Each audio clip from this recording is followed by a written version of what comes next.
What up, what up? We back. It's the realest podcast ever, episode 39. It's your boy C. Diddy. I'm Matt Kane. We ripped off 39 pretty good. Yeah. Because, could measure it with the year. Are we still on pace like a week of episode, or are we behind now? I gotta be behind.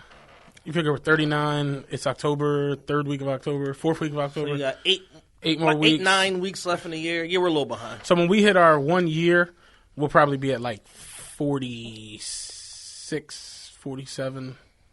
No, because January 18th. Yeah, about 49. Yeah, we'll 48, be a little 49. We'll be a little short of a episode a week.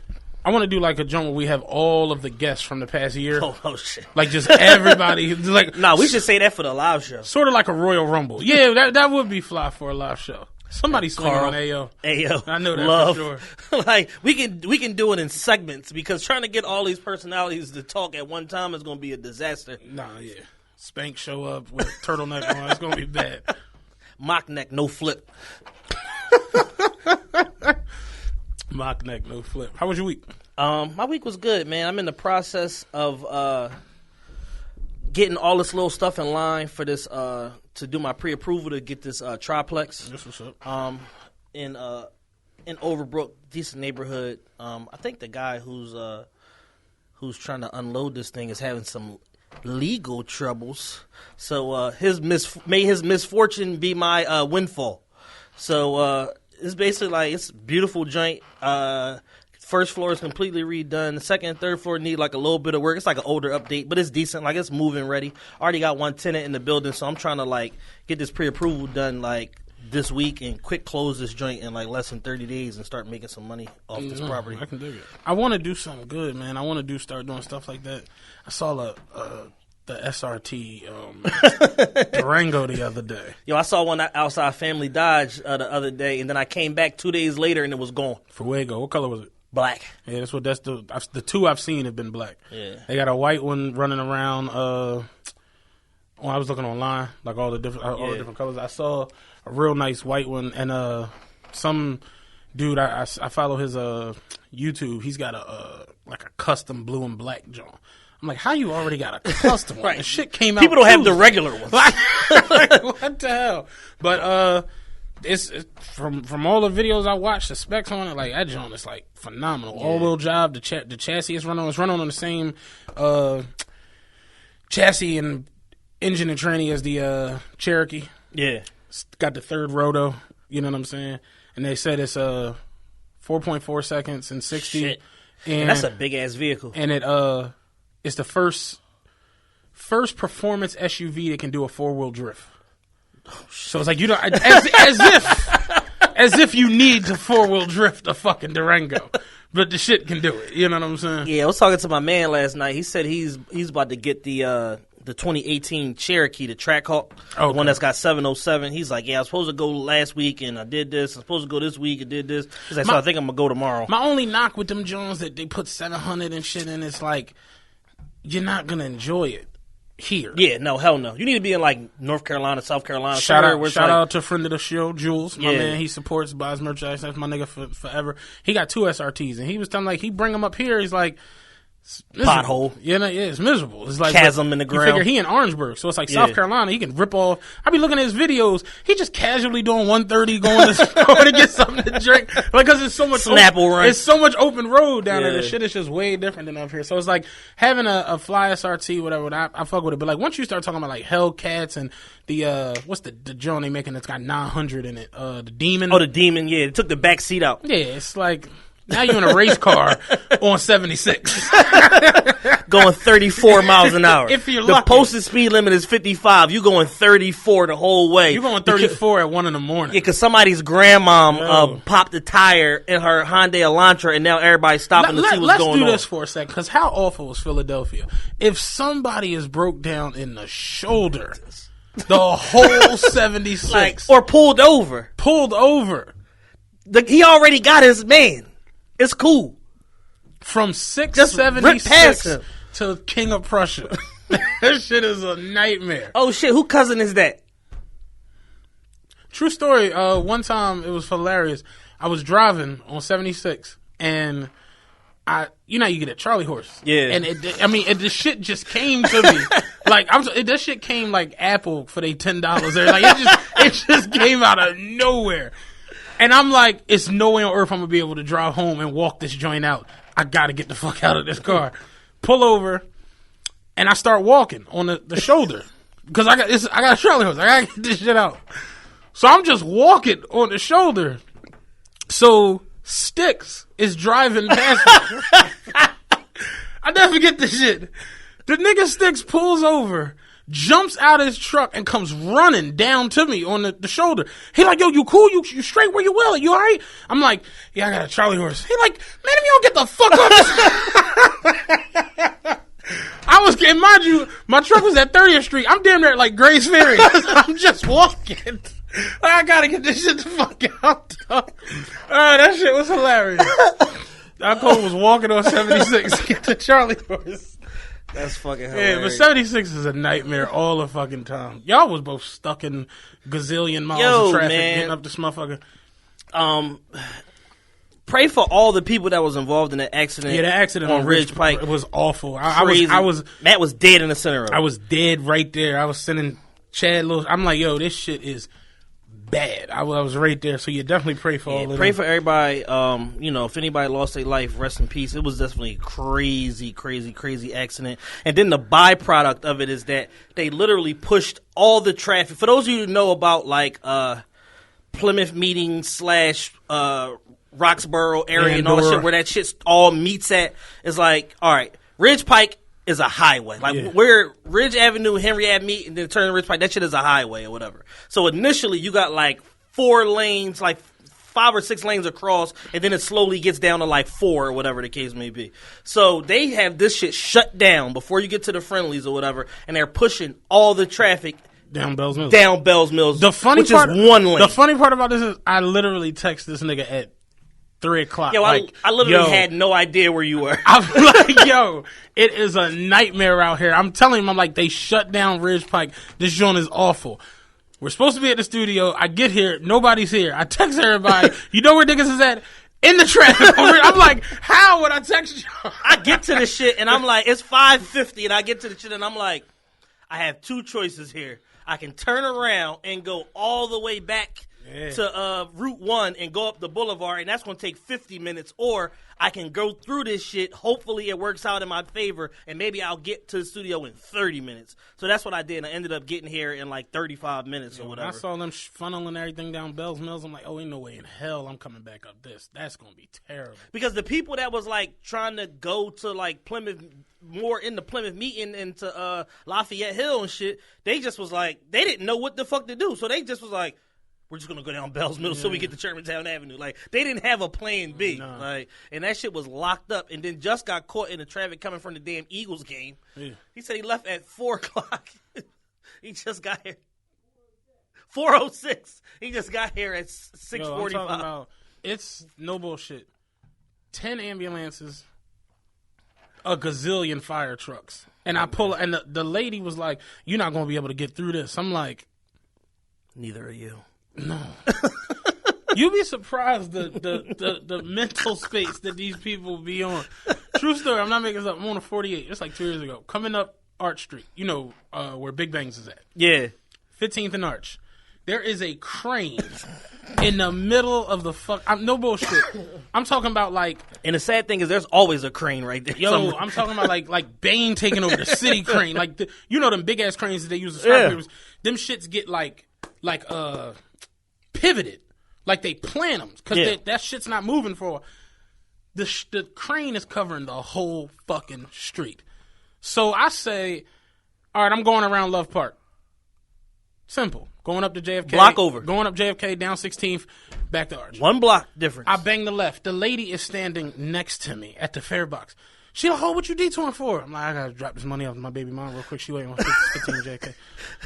She's like, what? You can just make personal stops like that? I'm like, dog, you don't see that big-ass crane out this fucking windshield? Like, you standing next to me, lady. Her vision stopped working when she got on the bus. Yo, that should be crazy. All I know is my stop.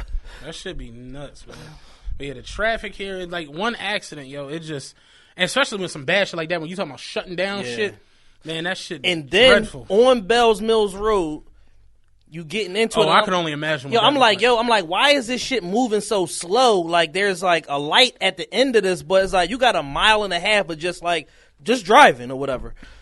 One car broke down, was parked in the middle. Another car was broke down, was off to the side a little bit, and it's just like, holy shit. And then you get to the end of it when you get to Stenton. Once you make the turn out of Bells Mills, go over to Stenton, and then another car is broken down right there at Stenton and Bells Mills at the light. I saw an exceptional amount of broken down cars and accidents today. And I'm going to just say this. Maybe y'all just don't understand it. Rain is inclement weather. Right. When the weather is inclement, if you don't need to be out there, stay your ass in the house. You can go to H&M tomorrow. You don't need to go there. You don't got to gas up the Century and put everybody, add 48 minutes to everybody's commute. The apps is half off every day. From 4 to 6 at Cheesecake Factory. You don't need to be there. No, I got a quarter tank of gas in my car. I'm not going to take an Uber. Like, why would I do that? It's insane at how many accidents and broken down cars I saw today. And I'm just like, yo, it's pouring down rain. The Eagles is on. Why y'all even out here? Because nobody got their car winterized yet. Because it hasn't been winter other than like 3 days in the past week or whatever. So now motherfuckers is like, oh shit, I got to really address this serpentine belt. This shit is a real issue. When I passed my inspection in January and they said my tires is on the last tread, I could have got it done. I thought I had at least 24 more months with these jumps. At least. Oh, so you meant on the last leg meant like I got to get them fixed now. Like I got 30 days or less. My homie went to get his car inspected. Passed the inspection. The bull told him, yeah, your tires is on the last joint. You gonna need, you know what I'm saying? Nigga goes to re-inspect his car the next year. They still got the same tires. He's like, yeah, man, the boy some nut ass shit about the tires. I'm like, what's wrong with him? He like talking about the tread like worn down and shit. So I gotta he talking about new tires, $225 each motherfucker. That's $1,000. I'm like, well, how old are the tires? He like, I mean, they was on the car. I'm like, them the tires from last year. They told you the tires was finished last year. The fuck you mean? Oh, you remember that conversation? I mean, you on some nut shit. Oh, so whose side is you on? Yo. Get your car winterized. How about it? So you ASC certified all of a sudden. You gonna tell me what I need. You right. Shit crazy. I definitely saw a lot of accidents and a lot of broken down cars today. Yeah, man. Just be careful, man. Yeah, be careful, man. Like, yo, if you drive in a car, like I drive way different when I'm in a car by myself. I be texting, doing shit. I gotta eat that if I fuck up. It's on me. But once like my lady, my dad, my grandpa, my don't let it be like a baby, you know, my sister, my niece, son. You gotta drive so cautious. I see, dog, the chick the other day cut in front of the bus. She driving a LeSabre thumbtacks holding the roof up like freeway. I'm talking about ripping in the LeSabre. Young boys in the back seat, no car seat, sliding around, like he in the playground joint at Chick-fil-A. It's like he just jumping around and you ripping through traffic. It's like, yo, one false move, you switch cheesed up. Don't do that. Yeah, and then, you know, that situation I saw today, man. Pray for them kids, pray for all them people, man. Like it was a bad accident. So. It is what it is, man. Yeah, definitely. Just some quick things real quick before we really get into the meat of the show. I watched something really good this week on YouTube. I've been seeing this shit for weeks, and I finally sat down and watched a couple episodes. The Complex Blueprint series. Have you seen any of these? I haven't watched them, but I saw it. They did one on Bobby Hundreds, who has the clothing brand The Hundreds. They did one on Ronnie Fike, who has Kith and obviously Ronnie Fike brand and all of that. Partnership with Asics. Reebok, and now Nike. He just did Nike Sportswear or whatever. Who else? The guy, I think his name is Josh McFeeder, who owns Stadium Goods. Okay. They talked about that, and it's basically what it is it's a focus series that Complex does. Interview, and Pusha T, they did one with him too. It's a focus series on entrepreneurs and artists, and talking about their beginning, their struggles, the apex of their career, and then what they're going to be doing forward. So it's broken down into 4 different parts. And what's dope and inspiring about it to me, and I shared it with my man Big Dan, he shared it with somebody. So it's definitely something that when you see it, you're going to have somebody instantly in your mind that you be like, yo, somebody that can benefit from this shit. Camaro Rob, watch this shit. I know you'll get a ton of ideas from this shit. But what's so dope and inspiring about it is that it's all these different entrepreneurs, and hearing their stories, none of their stories match up. Like literally, like everybody had a different path to their ultimate success. Some of them are, are still growing. They haven't even like apex yet, for real, for real. Did they do a joint on Supreme? They didn't. Because I saw something the other day about the They Supreme do a bunch brand. of shit on Supreme, period. Because on it was Complex. like supposed to be like a street brand, but now it's become like It's like Ralph ultra Lauren. luxury. Yeah, exactly. Yeah. So what's dope? It just shows you that's like, when you're an entrepreneur, it's like nobody's path is the same. And then the other part that's dope is like every single one of these people had to overcome a notable struggle in order to get where they at, or repivot what their original strategy was and do something different that got them to their success point. Charlemagne, in his book, made a real good point to that. It was like, our culture has this thing, it's like, especially the millennials, where if it's not an instant gratification and an instant check, shit. I'm not going to do it. It's like, you're not supposed to do it for that. You're supposed to do it for the culture that you want to be a part of. And it's like, that's... I heard they was pretty good, though. I haven't watched Shit it is excellent. Like, it's excellent. That's what's up. So that's like the dopest like shit that I watched in like a long, long time. And then the second point is just like ESPN is like in the fucking toilet. Like they've been firing people all year long. It's basically the chickens have come home to roost on that NBA deal. They overpaid for the shit just to get the exclusive NBA rights and had to fire all these people. And now the content sucks. We literally are sitting in the studio now and just looked at the website, and it says, who had a headline that says, who had the best sneakers in the NBA week 2? It's like, yo, y'all are fucking sneakers and stuff now? Y'all a fucking sneaker blog? You ain't see the tweet I had? That shit had like 900 retweets. No. I screenshot it. I turned on ESPN. The headline said, should LeBron be more open to Tristan's relationship with the Kardashians? And then my next picture was a nigga hitting the off button on the remote. I'm like, what the fuck am I watching this for? Like, yo, ESPN. This shit is it's a sports site. It's a gossip blog. It's a fucking relationship site. Like, it's everything. Sneakers. Like this shit is so past sports. And that's where it's like, Shannon Sharp was saying, it's like, people, why do y'all mix sports with this? It was like, well, y'all mix it. Yeah. It's like y'all make this shit a part of like every day. Like, he's like, back in the day, they didn't do any of this flag flying and planes flying over the stadium. They only did that for the Super Bowl. Yep. He's like, they didn't do this for every single game. every single game, He was every like, single week. Back in the day, they didn't show you what everybody was wearing coming into the game, what they was wearing leaving the game. He's like, but you got now the biggest thing for the Thunder is, what's Russell Westbrook wearing? Right. What's Dwayne Wade wearing? What and it's kind of crazy. But Yeah, I think we've reached a point of diminishing returns on the 24-hour news cycle. Like a couple of years ago, it probably peaked where it was like when it was new and it was all this content, and it was like, damn, at 5 a.m. I can find out that Tiger Woods was having sex with white women over the weekend. But now it's like too much information and it's sensory overload. And now it's like y'all just trying to fill the news cycle with anything. Denzel Washington was saying, like, we got 24-hour news. Do we need 24-hour news? Fuck, man. And it's like, yo, I realized that, like, just today, like, I had a break, 45-minute break. Yeah. I was reading. Right. I didn't pick up my phone. And I got to my break and went back to work. And it was just like, yo, I really didn't need nothing right there. You know what I'm saying? It's like, we've literally got to where we feed. Motherfuckers wake up, middle of the night, they on, let me see what happened. Let's see what's going on time. Like, you don't need that shit. It's like. Yeah, you know what I realized last night? We have 24-hour news in the world as a whole, and I can hardly get 24-hour food in a major metropolitan city. There's like 6 places in the whole city of Philadelphia where you can get food 24 hours on a fucking Saturday night. Good food. Now you're down to 2 places. Yeah, it's like 24-hour food in Philly. You Google search 99 Wawas. Yeah. There's like Midtown 3 Diner. It's either Wawa, South Street Diner, or Wawa. That's really what it is. And then, like, last night, right, I called 2 different diners trying to order. I don't want to sit in the fucking diner and wait for my food. Yeah. So I called 2 different diners, like, hey, I want to place an order for takeout. They're like, yeah, we stopped doing takeout orders at 11 o'clock. So I said, so if I walk in there right now, I can't do a takeout order? No, you can, but you can't do it over the phone.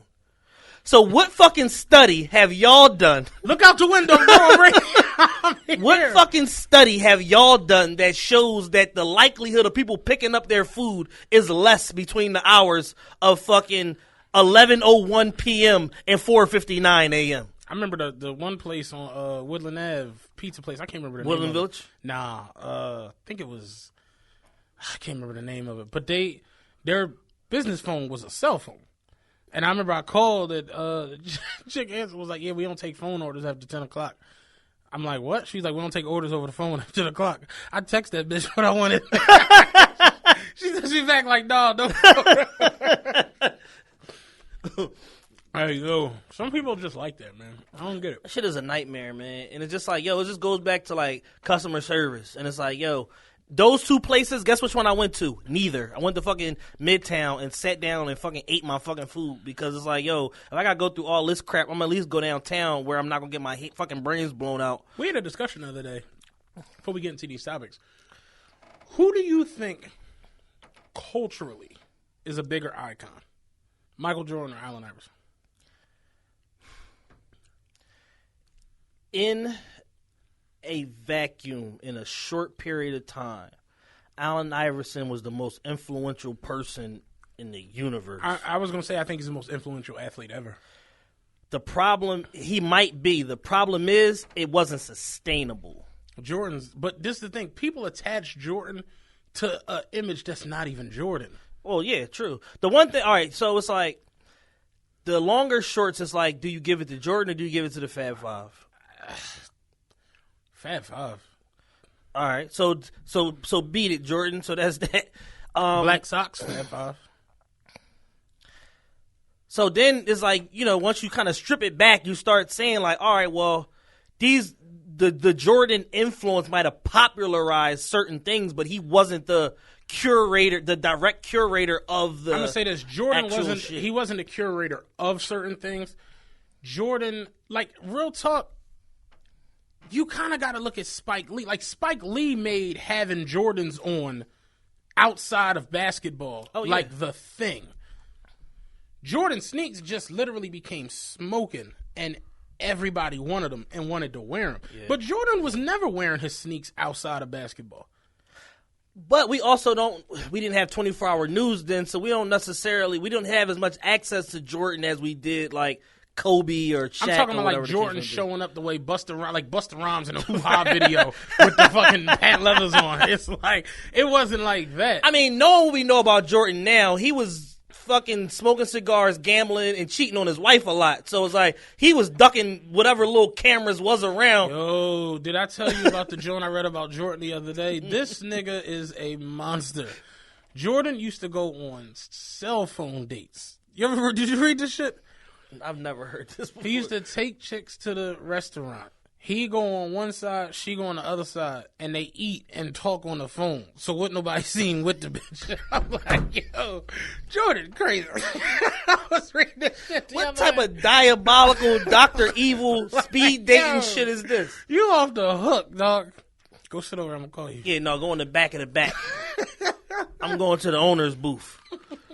I'm going to talk dirty to you while you eat your lamb chops. But I say AI is the most influential on the strength that Iverson like everybody in the NBA looks like Allen Iverson right now. Yeah, absolutely. The remnants of it are just all over the place. The tattoos, the sleeves, the tattoos, the sleeves, shit, the braids. Like, yo, they straight implemented a fucking uniform code. Yeah, because that nigga was showing up with fatigues and ice, and they like, all right, enough is enough. Enough is enough. How much ice do you have? The 4XLT side T is enough. That nigga showed up for his first ever interview he did with Chris Rock. He had on a T-shirt with Biggie and Pac, a fatigue fitted and ice. It's like AI. Like AI was the first person I ever seen with like niggas talking about like bust down shit. Like he had like chunks, like huge whole stones, like set into his fucking Rolex. It was the most obscene shit like I ever seen in my life. Like him and Puffy. If you look back at the NBA before him, it's like niggas was showing up in like Chinese collar suits and fucking big ass turtlenecks, old school Coogee sweaters, and then he showed up and it was like Shaq and them was showing up to the games with wife beaters and chains on. Yeah. That shit just became a thing. Everybody had braids and the suits was gone. Niggas was showing up in cargos and trees. Everybody had a posse. That shit changed sports. They straight, I've never seen nothing like that where they just was like, all right, if you come in here dressed like Iverson, you're getting fined. Yeah. That's how that shit got. And you look at the way it is now, like LeBron covered in tats. Everybody's tatted. AI to me is the most influential athlete ever. He literally, he just revolutionized what the NBA looked like. So it was a discussion we was having the other day at the show. No, it's a dope discussion because it's like culturally, it's like just certain shit just all automatically like takes me back to AI. Like when I hear certain Jadakiss verses and shit like that, I think of AI because of the commercial that they had together. So it's like culturally, like he's embedded, like even that was like some super like AI shit to do. Like you put Jadakiss in the commercial, like not like whoever the Justin Bieber at the time was, fucking Jadakiss. Like AI was showing up. I remember he showed up to the game with an AI jersey on. I was like, that's the illest shit I've ever seen. It's the most AI shit ever to do. He had an AI jersey on with a bunch of ice, and it wasn't like a that's his game jersey. It's like he grabbed the Iverson throwback. That's how this shit came off. Like AI was crazy influential with me. So I don't know. That was just a good argument. Let's start with some of the rundown of the show. Real quick, I basically like extended the telethon to a couple people like that we personally noticed on our personal network. 3 people were smart enough to take advantage of it, so shout out to them. Check out Hip Hop Culture Podcast, Tissue in the Tape, with Heat Holders Philmatic 365. That's PhillMatic 365. And Davis Backwards on SoundCloud, Apple Podcasts, Google Play, and WRSPN.com. Tissue in the Tape is basically on all social media. They talk about music, sports, politics, entertainment, and more from a hip-hop generation. And their hashtag is Respect the Heat Holders with a Z. And they want to get us on the show at some point. Yeah, he hit me about that. I want to do that. He said Wayne's not responsible for Drake and Nicki. I'm like, I can't wait to get no, me and him had an in-depth discussion about that. I'm like, no, absolutely not. Like, no. No Lil Wayne credit removal. Yeah, no. We're not doing that. So that's the first one, and I'll just kind of shoot the other ones, as we kind of go through these topics or whatever. So the first topic, and this is something that we was talking about on social media this week. Yeah, I got on social media and I saw the onslaught, and I'm like, where did it even start? What was it for? Russell Wilson made that video dedication to Ciara. All right, cool. The one where he was like talking about the best thing in my life? Yeah. But in the video, he just has like a Napoleon Dynamite-ish like way that he's like delivering his message. And it seems like he has a white van and a rag covered in chloroform on it. Because the way he discusses Ciara is like he never met her before. And he doesn't have a kid by her. It's very strange and awkward. So that's where the whole onslaught on social media came from, was this video. And then basically there was a line drawn into Twitter saying the other day, and it was just a whole big ass debate because now, like, all of a sudden to all these chicks that, got 3 baby dads, like Russell Wilson is like the quintessential man because he saved Ciara from a toxic relationship. And I'm like, yo, if that's the case, then why do all your baby fathers have 4 felonies? I'm confused. So then it was like a whole thing against Chad, and people that I personally know was cursing me out and shit like that. But that's neither here nor there. So the topic that we're discussing is Russell Wilson the corniest nigga on earth? Nah, it can't be. There has to be somebody cornier somewhere. I'm corny, Jordan. The best quote in this whole mix was from you. I think Russell Wilson's corny, and I'm corny. Yeah, so that's how you know he's corny. I said that. I'm like, I'm corny, so I understand. Game recognized game. Game recognized game. You know what I'm saying? Like, I understand corny. It's like, yeah, I think he's corny. So it's like when people are like, oh, he's not corny, I'm like, nah, he's extremely corny. There's no way around that. The question that was posed to me is, how is he corny? And I'm like, I could pose the same question back. How isn't he corny? The same reason why it's like you respect Kobe. You understand? You respect Kobe Bryant. You didn't want to put on Audi TT Adidas. You know what I'm saying? He just doesn't have the sauce, man. And in a vacuum, when you're looking at the sauce god Future, compared to her new man, it's like hard not to make the direct comparison that one is dripping in sauce and the other one has no sauce whatsoever. Like, OJ just got out of jail again. Man. The sauce master. This nigga's riding around in a white Bent Yaga, hanging out with white supermodels. White women hanging from him. White women can't leave. Adorned in white women. It's the Jews. Did you see the? She was like, yeah, we doing our photo shoot, and OJ walked in. It's like, oh wow, that's really OJ. That's really OJ. OJ like, yeah, bitch, Juice is here. Most charming motherfucker in history. They said, yeah, OJ left the photo shoot and hopped in, guess what? A white SUV, but not a Ford Bronco. No, he's in something much nicer, a $260,000 Bentley truck. OJ just sitting there chilling, yeah, you know about it. It's like, yo, some people is just... Sometimes either you got it or you don't got it. Sometimes you can develop it. And the whole point that I made about how Russell Wilson is corny, I'm like, it's his demeanor, it's his delivery. The way he delivered that message was in a way that's like, I'm hiding in your bushes. And soon as you walk up to put your key in the door, the chloroform rag is going on your face. That's how this shit struck me. You know what I'm saying? And it's like, yo, I got 3 brothers. So it's 4 of us total. I'm the oldest. My brother Steve is right behind me. My brother Tyrese, and then Zach is the youngest. Zach is 19 now. Me and Zach got all the sauce. Chad, Steve, Zach, and Tyrese. Yeah. Where did Tyrese get in there? Long story. Yeah, because I what? So me and Zach is me all over again. He got all the swag, all the sauce. He's 19. He a sophomore in college now. When he's a freshman, he's fucking the seniors. Like he's just at Virginia Union having his fucking way. My other 2 brothers, they don't have no sauce. They fucking great men. They treat their women with respect. They're responsible. They got what y'all can't see is the fact that Chad points at me when he talks about great men. Like, all right, you don't have sauce. You're a great guy. You know what I'm saying? So it's like that's having the sauce is not the end all be all. But as women, don't pretend like y'all don't see certain men and be like, I gotta have this motherfucker. You know what I'm saying? Because you recognize the sauce and you looking at this motherfucker like I gotta have him. And I'm going to figure out a way to have this motherfucker at all costs. You know what I'm saying? So you're not doing that with your fucking accountant in most cases. Like, you're not lusting over your accountant. It's not necessarily an occupational thing. But it can be. Because it's a lot of corny. I mean, you think I'm corny. I'll bring you up there, boy.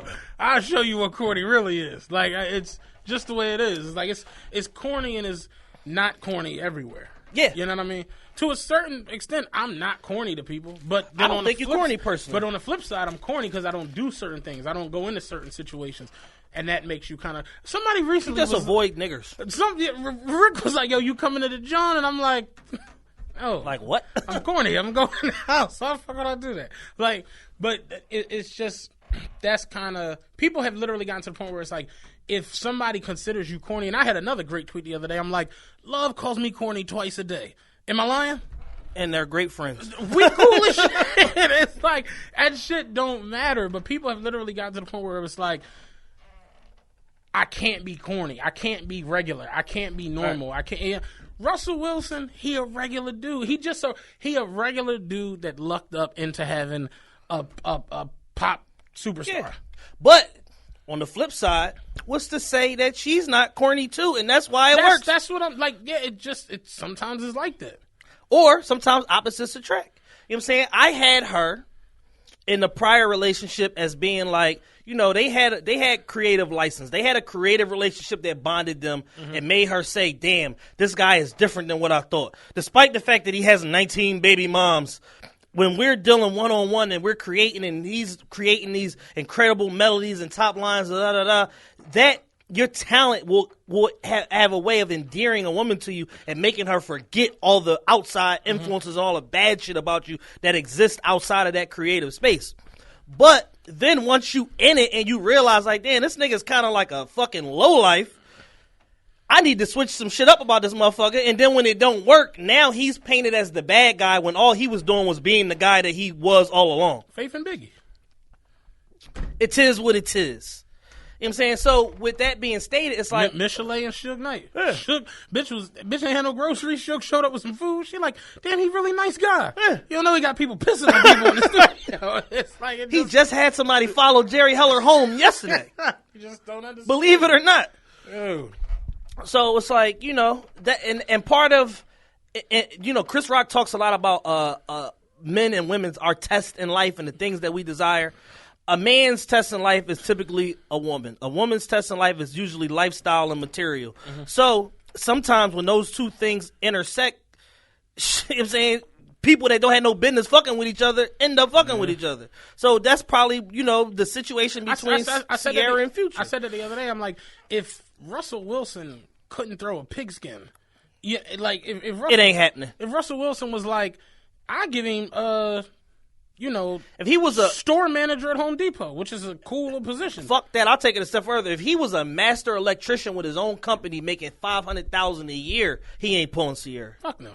He ain't pulling half the chicks to be talking. That's talking all that shit. I'm like, yo, y'all went. I was like, for all my college educated black women, y'all went to school with 96,000 Russell Wilsons. Believe it or not, just because he don't throw the foot, like don't only include what he does for a living in the end result of how much money he makes. That same personality type, that same yuck. All shucks type of that same type of guy, smart, driven, probably got his own business or 19 properties or some shit somewhere.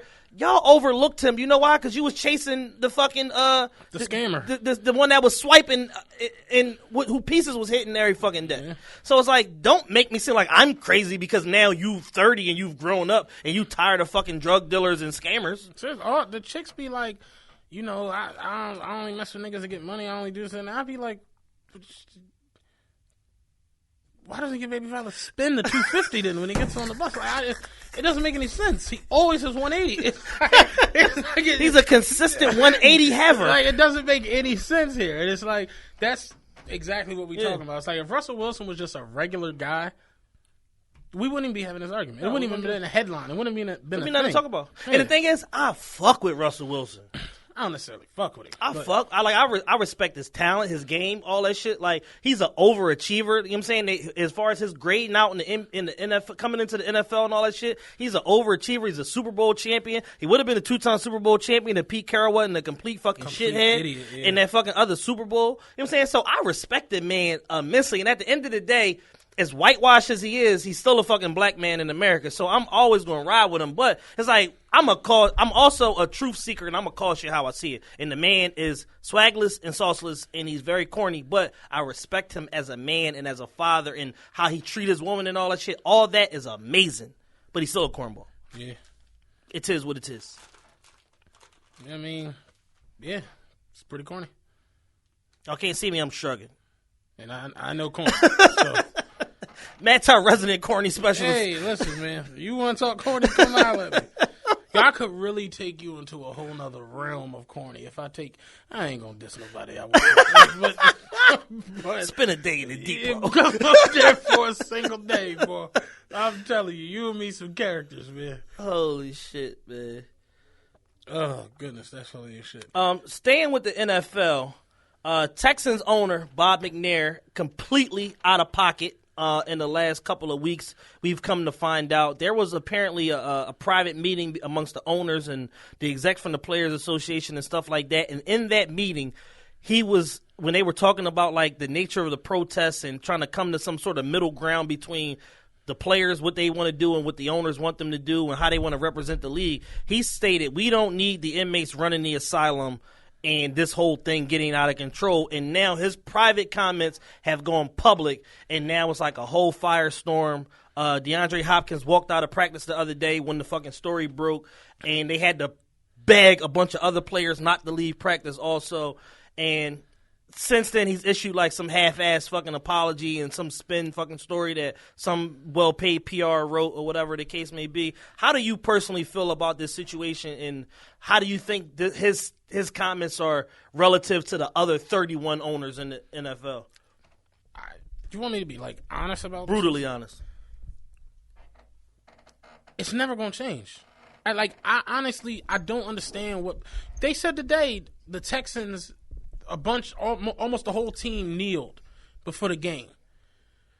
in unison against their owner for the remarks. I'm like, yeah, and then they got up and went on the field and made him a bunch of money. And played the game. You know what I'm saying? Played their little hearts out against the Seahawks. It's like they went out there and made him a boatload of fucking money. It's not going to change because it's not going to change. Right. To make it change, we spoke about it the other day, and like Rob was on the tip, like, oh, the players striked in '87 and it didn't work. I'm like, yeah, but in '87, the game is different. They didn't have players controlling what they control now as far as outside of the game.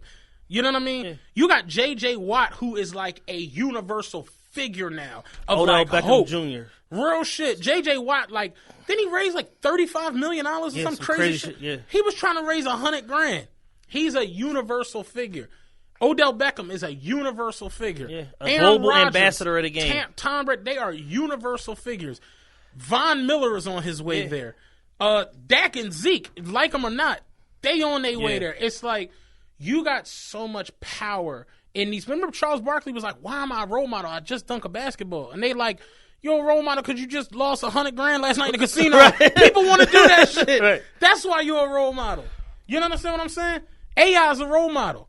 When AI go to the fucking roulette table and put $230,000 on the table, it's people that will die to do that shit. Yeah. That make you a role model to some people because currency has literally gotten to the point where it controls every fucking thing. Yep. It's all about the money.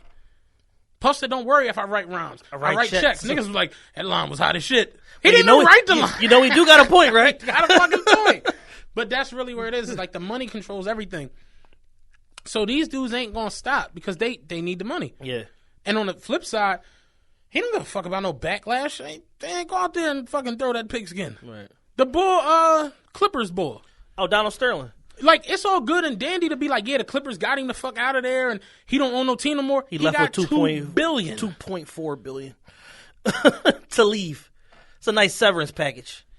But yo, sell your family for and here's the thing, right? Billion. Looking back at that situation, because Draymond made a good point, and he's like, these comments are very Donald Sterling-esque, aren't they? Like he's like last time I checked, like, and I kind of made the same point. It's like the players and the owners are in a partnership. Yeah. It's like, hey, believe it or not, I don't work for you. You pay me based upon my level of talent and my position of service. Like people, I had to explain it the other day again.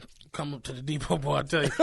I had to explain it because motherfuckers like, I mean, yeah, but it's like they own the rights to them. And I'm like, they don't. They don't. I'm like, do you understand perfect example. You need to get your bathroom remodeled.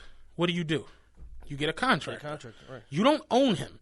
You ask him, yo, can you do this for this amount? And he say yes. He say no. If he says no, y'all try to figure out a way to make it work. Yeah. If he says no, he leaves, you go on about your business. Do you realize what players sign when they fucking go to a team?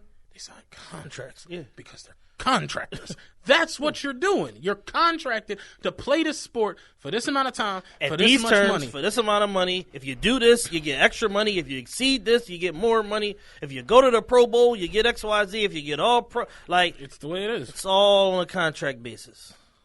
Exactly. So these guys are at the highest level of independent contractors. You know what I'm saying? Essentially what they are. So it's like the whole thought process of an owner feeling like a team owner, rather, which is basically like intellectual property in its highest form is really what it is. Because if you don't own your stadium, you really don't own shit. You own intellectual property that happens to be a part of a multi-billion-dollar organization. You see what's happening with the Raiders. Do what I want. Yeah, I can get the fuck out of here. So it's like it's really intellectual property. It's a fucking logo. It's a worldwide patent and a trademark that this is what we recognize to be our symbol. Mm-hmm. We sign our players to this piece of intellectual property in exchange for XYZ. Usually either some combination of the city or some private firm owns the fucking actual stadium in the concessions, unless you stupid rich like Arthur Blank, where you just own fucking everything or whatever the case may be. Jerry Jones type shit. Yeah, so it's like the labor relations in the NFL just need to improve to where there's a better understanding that, hey, y'all pay us based upon what we do. It's a partnership, more so like akin to what's going on in the NBA, where they recognize like, hey, y'all got the right to protest, y'all got the right to do what y'all want, blah, blah, blah. We'd rather that you didn't, but hey, if you do, no harm, no fucking foul. Yeah. As opposed to we don't need the inmates running the asylum telling us what the fuck to do. Yeah, you do, because there's only 16 good quarterbacks in the NFL. There's only 6 or 7 great quarterbacks in the NFL. If those 6 quarterbacks decide we ain't coming to work for the next 8 weeks, y'all are fucked. I'm just keeping it a beam with you. If the league is 70-something% black, Yeah. If they all decide to chill, the week gonna look crazy. Yeah. Nobody's trying to see 53 Mitchell Trubisky's take on 53. Give me a white guy. Jake Longs. Yeah, fucking Kelsey. Like, no one's trying to watch that. So you need your star players. You need them. You need these names. You need these people on the field. Yeah. I'm looking at the thing right now with Von Miller crawling across the field after a tackle. It's like, you need them. Yeah. So understand that you do need, and that's where, like, you have these situations where, like, unions have to come in. Because realistically, even the thought of having to need a union ever, it's like, you hire me to do a job. I'm here, you're here. But for some odd-ass reason, we can't even speak to each other in a decent manner. So we got to get a third party to come in here to keep this shit civil. Like, think of how crazy that is. You know, I got a union. It's like, that concept is bonkers. Yeah, because y'all are so prone to violate us and to not do fair business. Without the presence of this third party, you will just be running roughshod up in here like you a fucking wildling on Game of Thrones. Like, when we went on strike, one of the big things was the camera language. They had cameras on all the buses now. Yeah. What they were doing before was, now it's in the contract where they only got 15 minutes from an incident to watch on the camera. But if something happened on your bus, somebody fell, ran the leg, somebody said you ran, cut them off, anything. Yeah. They pulled a tape and watched the whole day. The shit happened at 1 p.m. All right, yeah, but at 5 p.m., why was you selling crack off the back door? Whatever the fuck happened. Right. But it's like, yo, that shouldn't even, because who the fuck can stay righteous with a camera on them all goddamn day? It's almost impossible. It's impossible. So now it's like the union had to get involved, and it's like, now they got 15 minutes. So when something happened, 15 minutes they can watch. And then it's like, whatever. But it's like, yeah, like that's really where it'd be like, these owners and these companies and all this shit that go on, it'd be so much crazy shit to try to get done that you need a third party to come in and just mediate things. Yeah. And to see it in sports is like, yo, you're making billions. Yes. You can't just pay the man like $8 million that he want and go on about your business. No. Fuck him. And that's where all this shit be going left, man. This shit be crazy, man.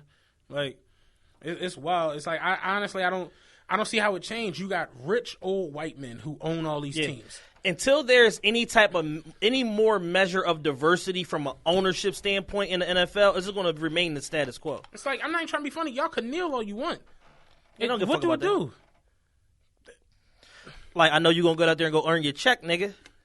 I said it. They got up and went on the field and made that money. You're gonna go earn your motherfucking check. You can kneel all the fuck you want. And we already done hired the media to spin what the kneeling is about anyway. So now everybody think y'all beefing with Trump. We don't even give a fuck about the original message. Yeah. Kneel all you want. Real talk, man. It's a damn shame. It's like, me personally, I couldn't. I hear some crazy shit like that. It's like, come on, dog. Like, it's bad enough that you don't respect what the man, Colin, like, went off and what he was trying to do and the message and the light he was trying to bring to the situation. But to go back and call these men inmates, it's like, I don't think people really respect football. They just never played it, never was around it, never saw it. Like, you don't just wake up and got hands like Randy Moss and just be on the football field. Exactly. Like, it's hard. Like, for the stupid athletic, like the Randy Mosses, the Odells, you're gifted athletically. But for your average lineman, your average fullback, your average DB, you got to work your ass off to get to that level. Yeah, you got to muck and grind and fight and sweat and bleed and all that shit from the time I tell motherfuckers all the time, for the most part out of this city, I'm talking about this region, Philly, Jersey, Delaware, for the most part, the nicest motherfuckers you ever seen play basketball, I'm talking about the nicest motherfuckers, they make it to playing overseas ball. Pro ball over in Italy, over in Europe. Motherfuckers, that's amazing that you might have seen drop 60 on a playground or whatever, or 60 at a rough tournament. You got Kyle Lowry from this region that's like really in the NBA and really moving. Yeah. He's probably made the most waves I can think of in recent history. Alvin Williams had a decent career. From on a Philly aspect. Yeah, it's probably Kyle Lowry. Yeah. But it's just like, yo, and that show you, like, I remember, I can go back just dudes that I saw like really light it up in high school, really even in college level, tear it the fuck up. It's not easy to get into the pros. Yeah. And when they do get there, they be getting sent back and forth to the D League and the G League now and overseas. And don't get it fucked up. That's it's people to go overseas and make great money. Yeah. People to be in the G League make good money. But you don't understand. It's hard to get to them levels. It takes laser-like focus. Like the minute like you fuck too many bitches or eat too many donuts, you ain't gonna fucking make it. I remember it was like 2 niggas around the way at Elmwood that were like tearing it up, and like motherfuckers thought they was nice and they was alright and shit. They was like publicly ranked and everything, and like they was balling. Older niggas, but they back in the day they was playing. Yeah. And like I remember motherfucker one day was like, "Do you think like if they played in a 2-on-2 versus like an NBA nigga and like a not so good nigga from out here, do you think they'd stand a chance?" They might not score. Fuck no. I'm like, yo, Amari Stoudemire could fly here from Phoenix and have jet lag. He'd come here and take. It was a little nigga that used to hang out at the park. I'm like, he could take him and go on the court, and they'll win that game 11-0. Yeah. I'm like, he'd be hitting set shots like a good little role player and everything. I'm like, if NBA talent came out here, dog, that shit would be nuts. My homie got the joint on tape when Sheed was with Gratz. Yeah. And he played Bartram. He had 36 points, 17 rebounds, and 9 blocks. Everything that went in the air, poof, give me that. Fast break, going to the league. Fuck wrong with y'all. And he was in high school. The ones that's definitely going, you see it early. They said Josh Smith threw it off the backboard and dunked it with 2 hands in 5th grade. That's what I'm saying. Like, where your homework? Dog, you ain't see me dunk it much? Fuck up my face. Fuck you ain't that homework. Like, that shit real. Like, you... Athletic ability, like God-given, supernatural shit. Yeah. Did you see that slow motion Bron dunk from the other night? No, I didn't see He it. caught a it wasn't even a fast break. He did a fake, like the first play of the game, and he was at the 3-point line. He did like this. Yeah. The whole Pelicans team ran out of the lane, and he I'm talking about he took off from behind the dotted line off 2 steps. His head was above the box on the back when they played it in slow motion. I'm like, he been doing that for 17 pro years, yo. Yeah. Just like it don't stop. Never had a serious injury. Like I'm not even trying to be funny, yo. Did you see Michael Jordan play? It was recent. He played the young bull. I can't think Kid Gilchrist. Gilchrist. Smoked him. Mike's 50. 55. Smoked him. Killed him. With like some baggy sweatpants on. Smoked him in a and a hoop earring with a cutoff in a polo, like a polo shirt. Yeah. With the sleeves cut off. Smoked him. Like, you tripping, young boy. This is a first-round draft pick. First-round draft pick playing against a nigga who retired in the 90s in 2014-15. Guard me. It's nothing you can do. There's nothing you can do, dog. I'm going to back you down. You can't get around that. And I read your scout report. You can't shoot. So good luck. You know what I'm saying? Yeah, that shit crazy. Chris Paul, his camp, Mike Jordan had came to the camp, and Chris Paul bet Jordan that if he playing like the all around the world, like the 2 shots on the side of the key shot, 2 shots on that side, and then 1 from all the 3-point zones. He's like, if Mike made all of them, he would have to buy the kids all sneaks, brand new sneaks for the joint. Needless to say, the kids got their sneaks. When he said it, Mike looked at him like, "That's it." Nailing him. I watched Jeff Hornacek play against the Temple team. This when we was in high school. You figure Jeff Hornacek had been out of the league though for like good 4 or 5 years at the time. Shit ain't matter. Playing against college kids, and I mean just everything he put in the air. It's like seriously, I'm not trying to be funny. Look at Steph Curry. Can you imagine if Steph Curry just showed up at the park? He made John Wall look like an asshole the other night. Listen, can we talk about that real quick? Do you think?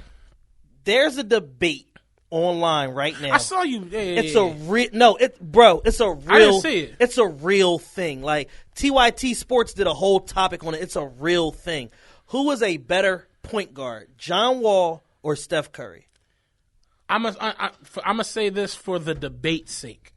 Steph Curry fits into that small little thing where he isn't a traditional point guard by what a point guard is measured. Yes. He's not the primary ball handler right now.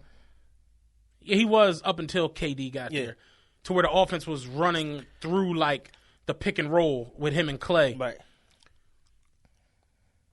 I saw somebody the other day was like, if you take away Steph shooting, then he's not in the top like 5. And I'm like, I mean, if you take away a cop's bulletproof vest, you could shoot him. If you take away a cop's badge, he's not a cop. Like, it's like, what do you mean? Yeah. Like, we live in this era of like deconstruction where people want to strip folks of like what they're great at in order to diminish their greatness. And it's like, no, that's not how this works. Like, it's like, if you take away Jordan jumping from the foul line that time, he don't win the dunk contest. Like, what the fuck are you talking about? Like, it's just idiotic. Yeah, we have people are weird. He is what he is. Like, he's the greatest shooter we've ever fucking seen. Ain't gonna go that far. He's the greatest shooter, volume and percentage-wise. He's the greatest shooter we've ever seen. I'll give you that. To me, he's not the scariest shooter. No, he's not the scariest. He's the greatest. I'll give you that. Volume and accuracy. I still think Reggie and Ray Allen are more scary shooters to me. Yes, but in the present NBA today, yeah, no way around. You don't, like, as good as Dame Lillard is, as good as CP3 is, you want Steph Curry to have the ball 5 seconds left in the game. I don't. You don't? I'd rather have the ball over the point guards. Oh, I thought you were saying like over KD. No, I'm talking about the point guards. Damian Lillard's big time. I ain't gonna take that away from you. Who else is a point guard? Kyrie is big time too. I don't know if I want. Kyrie is just there when the game's on the line. I want back-to-back MVP. I'm gonna say I get that he's that, but this is my joint when it comes to Steph. To me, I've seen Steph miss a lot of big shots when the game on the line. Deconstructing Kobe, like we've found out that Kobe ain't as great as watching that shit. I'm just saying, like, if you watch the 16 finals, when Kyrie hit the three and the Warriors came down, the ball was in Steph's hands. Yeah. He got switched on a pick and roll. He had Kevin Love on an island and couldn't get away from him. He chucked up some bullshit and bricked it. Right. The first game this year against the Rockets, the ball went to Steph. Game on the line. He bricked it. The ball landed in KD hands. KD made it, but it was after the buzzer. Yeah. They lost. It's like I've seen Steph miss with the game on the line. So that's why I'm saying. But I've also seen Steph in the corner against New Orleans buried him. I've also seen Steph pull up several other times against several other teams and bury him. The pull-up he had against the Thunder was crazy. That's like legendary. You see what I'm saying? But that's against big-time competition. My joint is, though, it's just like I seen Reggie hit a three, shove a nigga into the first row, and then take the ball and hit another three. I watched that shit like live almost. Yeah, Reggie was It's like, nah. Reggie and Ray, just to me, were way scarier. So, but yeah, Steph is the best shooter going back to the John Wall Steph thing. In the eyes of a traditional point guard, is John Wall more traditional point guard? Yes. If Steph Curry was in the East with that Washington team, would they win 60 games? Yes. Does Steph Curry's transformative scoring and the way that he's able to keep a defense off balance translate to more wins in a weaker division than what Washington is able to do with a more quote-unquote traditional point guard? Yes. I'm going to say this. Steph Curry, Klay Thompson, Draymond Green, and now Kevin Durant. Individually, none of them niggas is better than LeBron. I don't give a fuck who wants to argue. It's just how I feel. They linked up on a perfect situation and a perfect offense that makes all of them shine. That pick and roll shit is mad. They run the pick and roll better than Stockton and Malone did it. Yeah. They've mastered the shit as far as 3-point shooting. But honestly, if you take think about how good. What's the bull who was on the Eagles? Is he still on the Eagles? The defensive back from Seattle. From Seattle. Remember he had the dumbass meme where he was looking all crazy with the fro and shit? He came over from the Legion of Boom. I can't think of his fucking name. Maxwell. Think about how good he looked with Richard Sherman and Cam Chancellor. They look fucking insane. Then he come here. He don't know which direction is north on the field. I don't think this is that, though, as far as Steph goes. Because I saw Steph do it without KD. I'm not saying that. I'm not taking it to that extent. I'm just saying that this is one. Systems is a motherfucker in sports. Running with the right system will make you look crazy. Running with a system that ain't right, you look awful. Yeah. It's just the way it is. They're in a perfect situation with each other. And I believe that, but because I've seen them all grow up together, I think the system is a byproduct of their talent more so than they are a byproduct of the system. I'm not saying they're not talented. And real shit, I'm taking Steph Curry over John Wall. I'm not picking John Wall in this situation. That's just stupid. The people on TYT Sports, all three of them picked John Wall because of the technicality of, we're talking about what a point guard does. We're in the era of positionless basketball.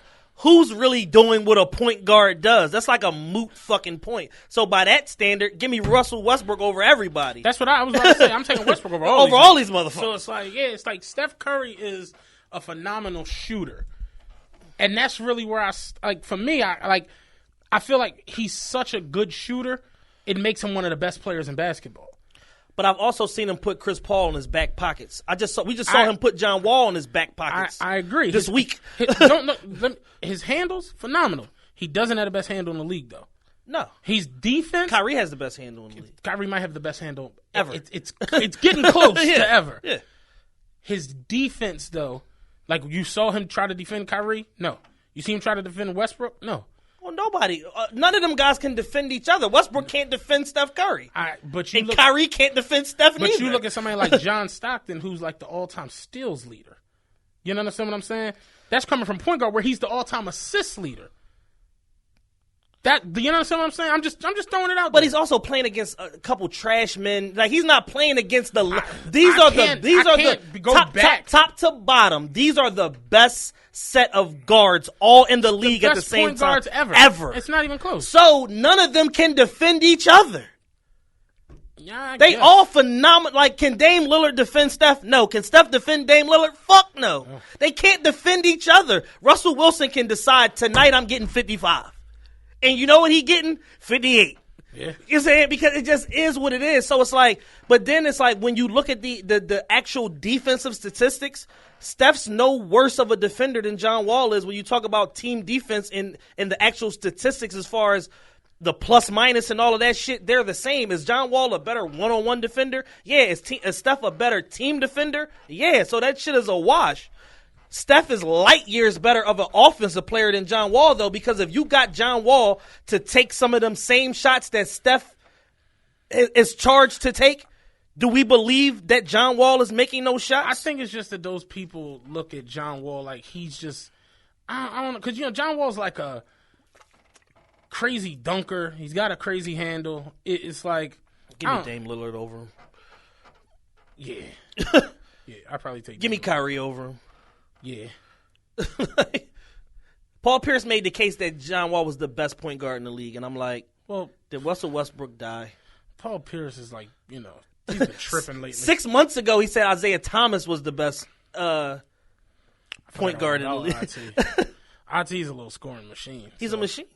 But when you talk about the other side of the ball, he can't defend me or you. No, you put IT on me. Dump it down to the big man. It's a rack. Taking IT to the rack, yeah. I'm taking Earl Boykins on 50-50s against IT. You know what I'm saying? Head up.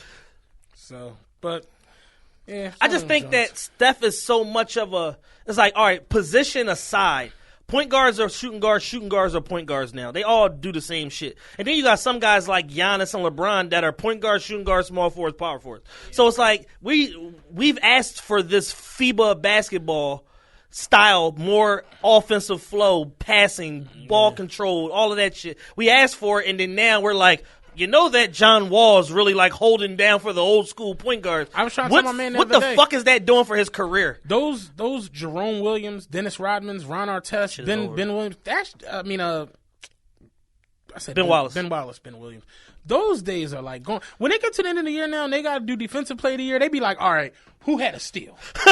That's how the shit be. So you mean to tell me you had 2 blocks? Oh, you had in every game? Oh shit.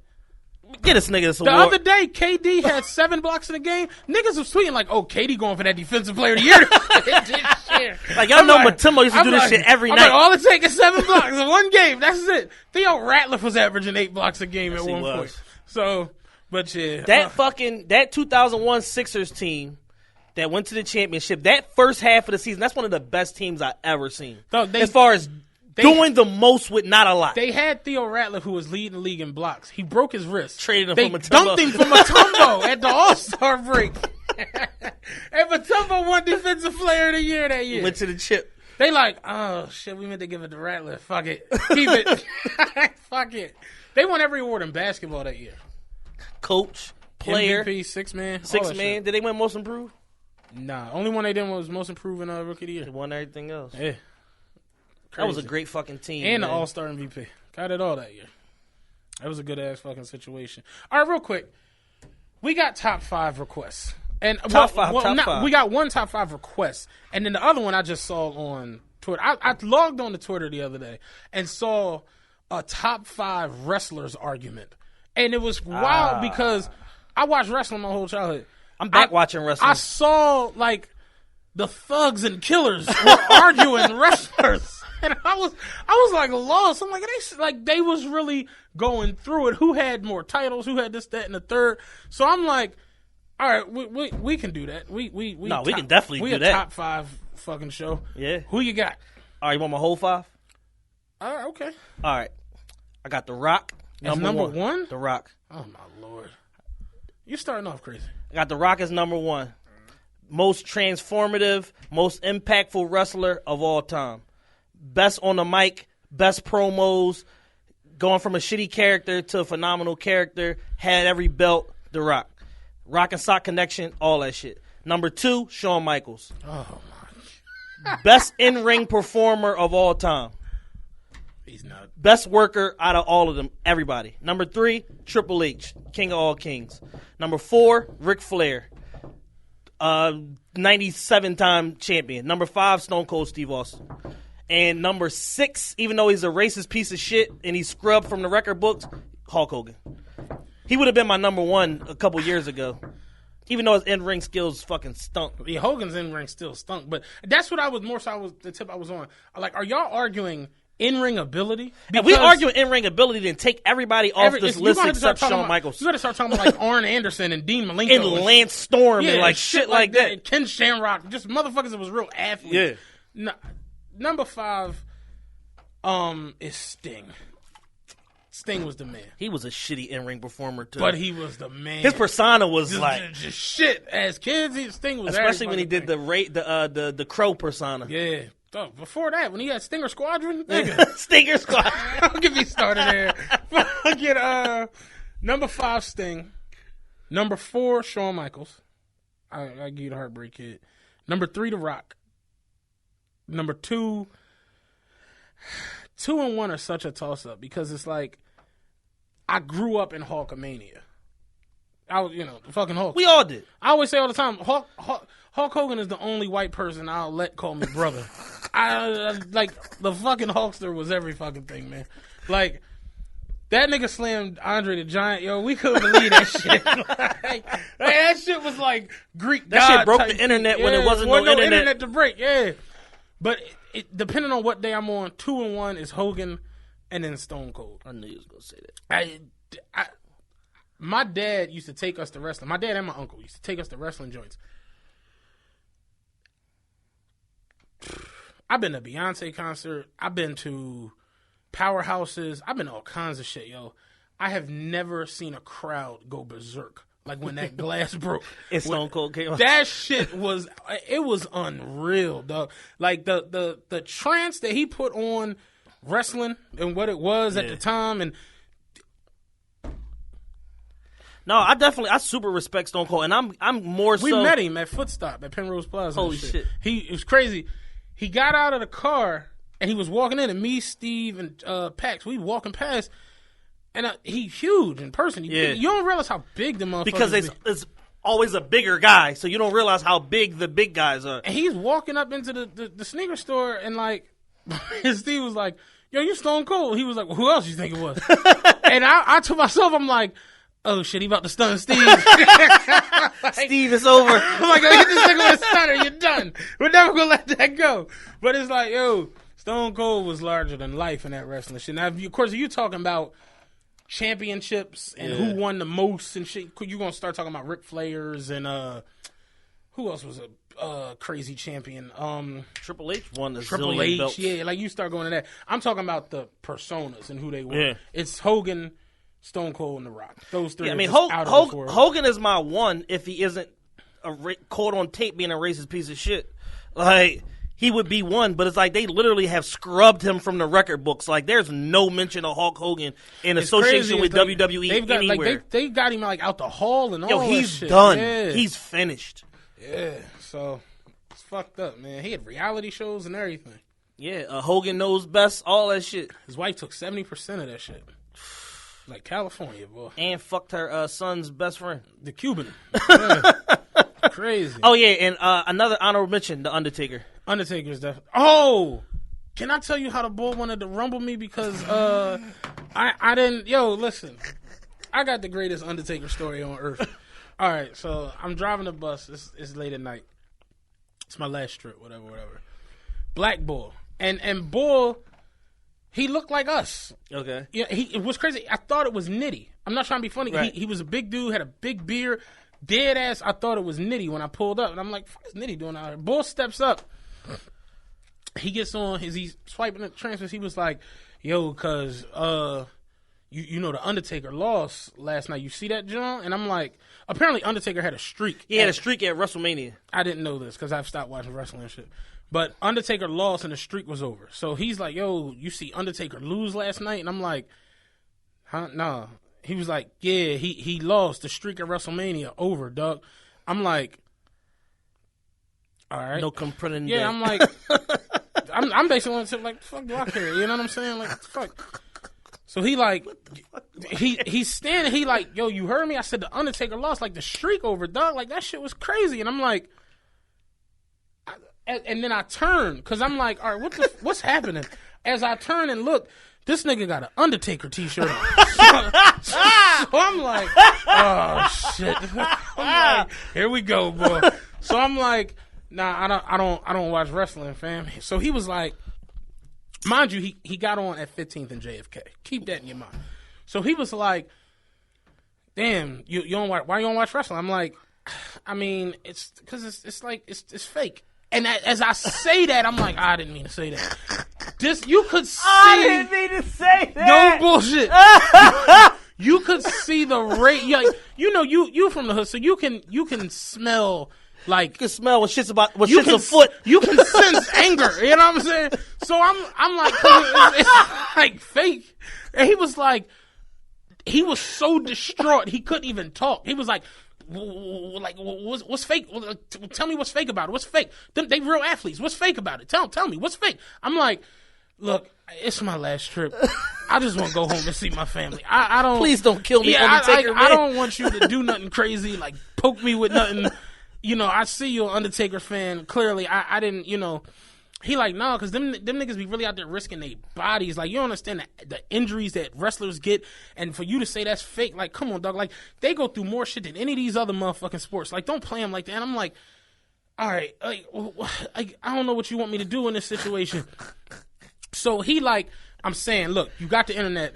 Watch the match. Like, watch when I think it was Brock Lesnar, he said. He's like, when Lesnar pinned him, you could see the hurt in people's faces. Like, yo, the streak really over. Like, you got to be kidding me. Do me a favor and watch that, cuz. Can you watch that for me? I'm like, yeah, whatever. I get a chance, I'll watch it on YouTube or something. He like, all right. He gets off at 16th and JFK. All this happened in a block. Right? So he gets off the bus. Whatever. He's out of my mind. I don't even think about it. He goes and meets Paul Bear. I don't know what the fuck he does. He walks the fuck off. I go on with my night. Cool. This shit's out of my mind. I'm not even thinking about it. The next night, I come around City Hall. This nigga is standing at 15th and JFK. He has on a different Undertaker shirt than the one he had on yesterday. I'm like, oh my God. I'm like, I'm about to just drop I'm being punked. I'm about to just drop past this fucking stop. But I can't because there's people out there. Over the door, people get on. He gets on and was like, you watched that, John? Exactly. He like, yo, what's up with you, cuz? I'm like, what's up? He like, you watched that, John, last night? You get a chance to watch that? I don't want to lie because I don't want to get caught in the lie. Because it's like, if I lie, show's over. Like, I'm being serious. I don't want to lie. And this nigga decide to pop quiz me about the match and I can't tell something, and then now he like, all right, now I'm definitely hitting you with the tombstone because you fucking lying. So playing games. So he like, yo, did you watch that, John? I swear to God, I meant to be like, no, but I was like, yeah, I checked it out last night. He was like, tell me you didn't feel it. Tell me that you didn't feel that emotion in that building. I'm like, yeah, dog, that shit was crazy. I'm like, when he pinned him, and I'm like, when he walked off, I'm making this shit up. I'm like, when he walked off. That was the saddest shit I think I seen this year. He like, oh, tell me about it. Undertaker could have disappeared in that fucking. I don't know if he walked off or not, but I'm freestyled the whole shit. I'm like, yo, when he walked off, it was the saddest shit I've ever seen. He like, dog, tell me about it. He was like, yo, that's all. He's like, I just want people to understand what Undertaker gave to the business and what he really was about. Like, that man went 20 plus years winning at WrestleMania. I'm like, yeah, I feel you. And then he got off his 16th in Market, and I haven't seen it. I mean, 16th JFK, I haven't seen the nigga ever again in my life. So it was like, yeah. Why is he taking so many one-stop bus Go on a rides? block. This shit was crazy. But yeah, we got to put Undertaker up there. He's abusing his trans pass. Just for my fans, you got to put Undertaker up there. Oh, Lord. I meant to tell you, that shit was hilarious. We were having a discussion at my job the other day. You want to do the other top 5? Yeah, let me do a quick shout out real quick. Go ahead. Another one. Shout out my guy, I Know Brasco, Yak House Records. He says he wants everybody to follow him on Twitter and on Instagram. I Know Brasco. Make sure y'all go to iTunes, Apple Music, Tidal, everywhere that music is available, and get his new single "Trap All Day" featuring Wise Vega. And that's my guy, I Know Brasco. Follow him on Twitter, Instagram, and all social media, and get that record on Apple Music. I fucks with him. He's become one of my that's my guy. One of my good. Back Twitter when I was people. a fake music producer, I worked with him like a lot or whatever like that, and he's super talented. He always can rap a lot. He always got good shit to say on Twitter and shit. All right, real quick, one more top 5. We were arguing the other day at work about Michael Jackson's best songs, and the chick said, she told me her favorite Michael Jackson songs. She was like, "Butterflies is in my top 3," and I'm like, well, if Butterflies is in your top 3, you either born addicted to crack, or you haven't listened to enough Michael Jackson songs. Either you used to hang out with Richard Pryor, It's like, I like Butterflies, I like that album, but that was Mike after like 2 child sexual abuse cases, and he looked like Liza Minnelli. I wasn't fucking with Mike music that much at the time. The album was cool, it had some good shit on it, but we're not going to talk about that as Michael Jackson's best songs. That's just disrespectful. And somebody had actually sent us an email like, yo, why never y'all did top 5 R. Kelly, why y'all never did top 5 Michael Jackson songs? Okay. I'm like, we can do that. I know you're going to fuck this up. I'm not gonna fuck. I got the perfect list. See, you've written. Go ahead. 5, Billie Jean. 5? 4, it gets better. 4, Rock With You. 3, Human Nature. 2, Beat It. 1, the biggest song of all time, Thriller.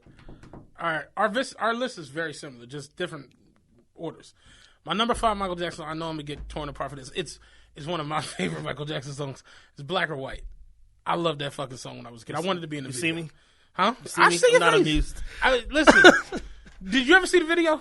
I seen the video. I premiered the video. I was like, the nigga went from at my grandma's house. He went from dancing with Russians in Russia to dancing with like geishas in Japan to he was in the middle of like an Indian fight. Like, shit was the greatest fucking video I'd ever seen when I was a fucking kid. I couldn't believe that shit. Gotta respect the video. Black or White was my shit. Number 4 is Human Nature. It's a beautiful song. Number 3, Rock With You. The nigga had on all sequins in the video. Down to the boots. To the boots. You gotta respect it. Number 2 is Billie Jean. Billie Jean doesn't get enough credit. If Billie Jean was on anybody else's catalog, it'd be the pinnacle of their career. Yeah.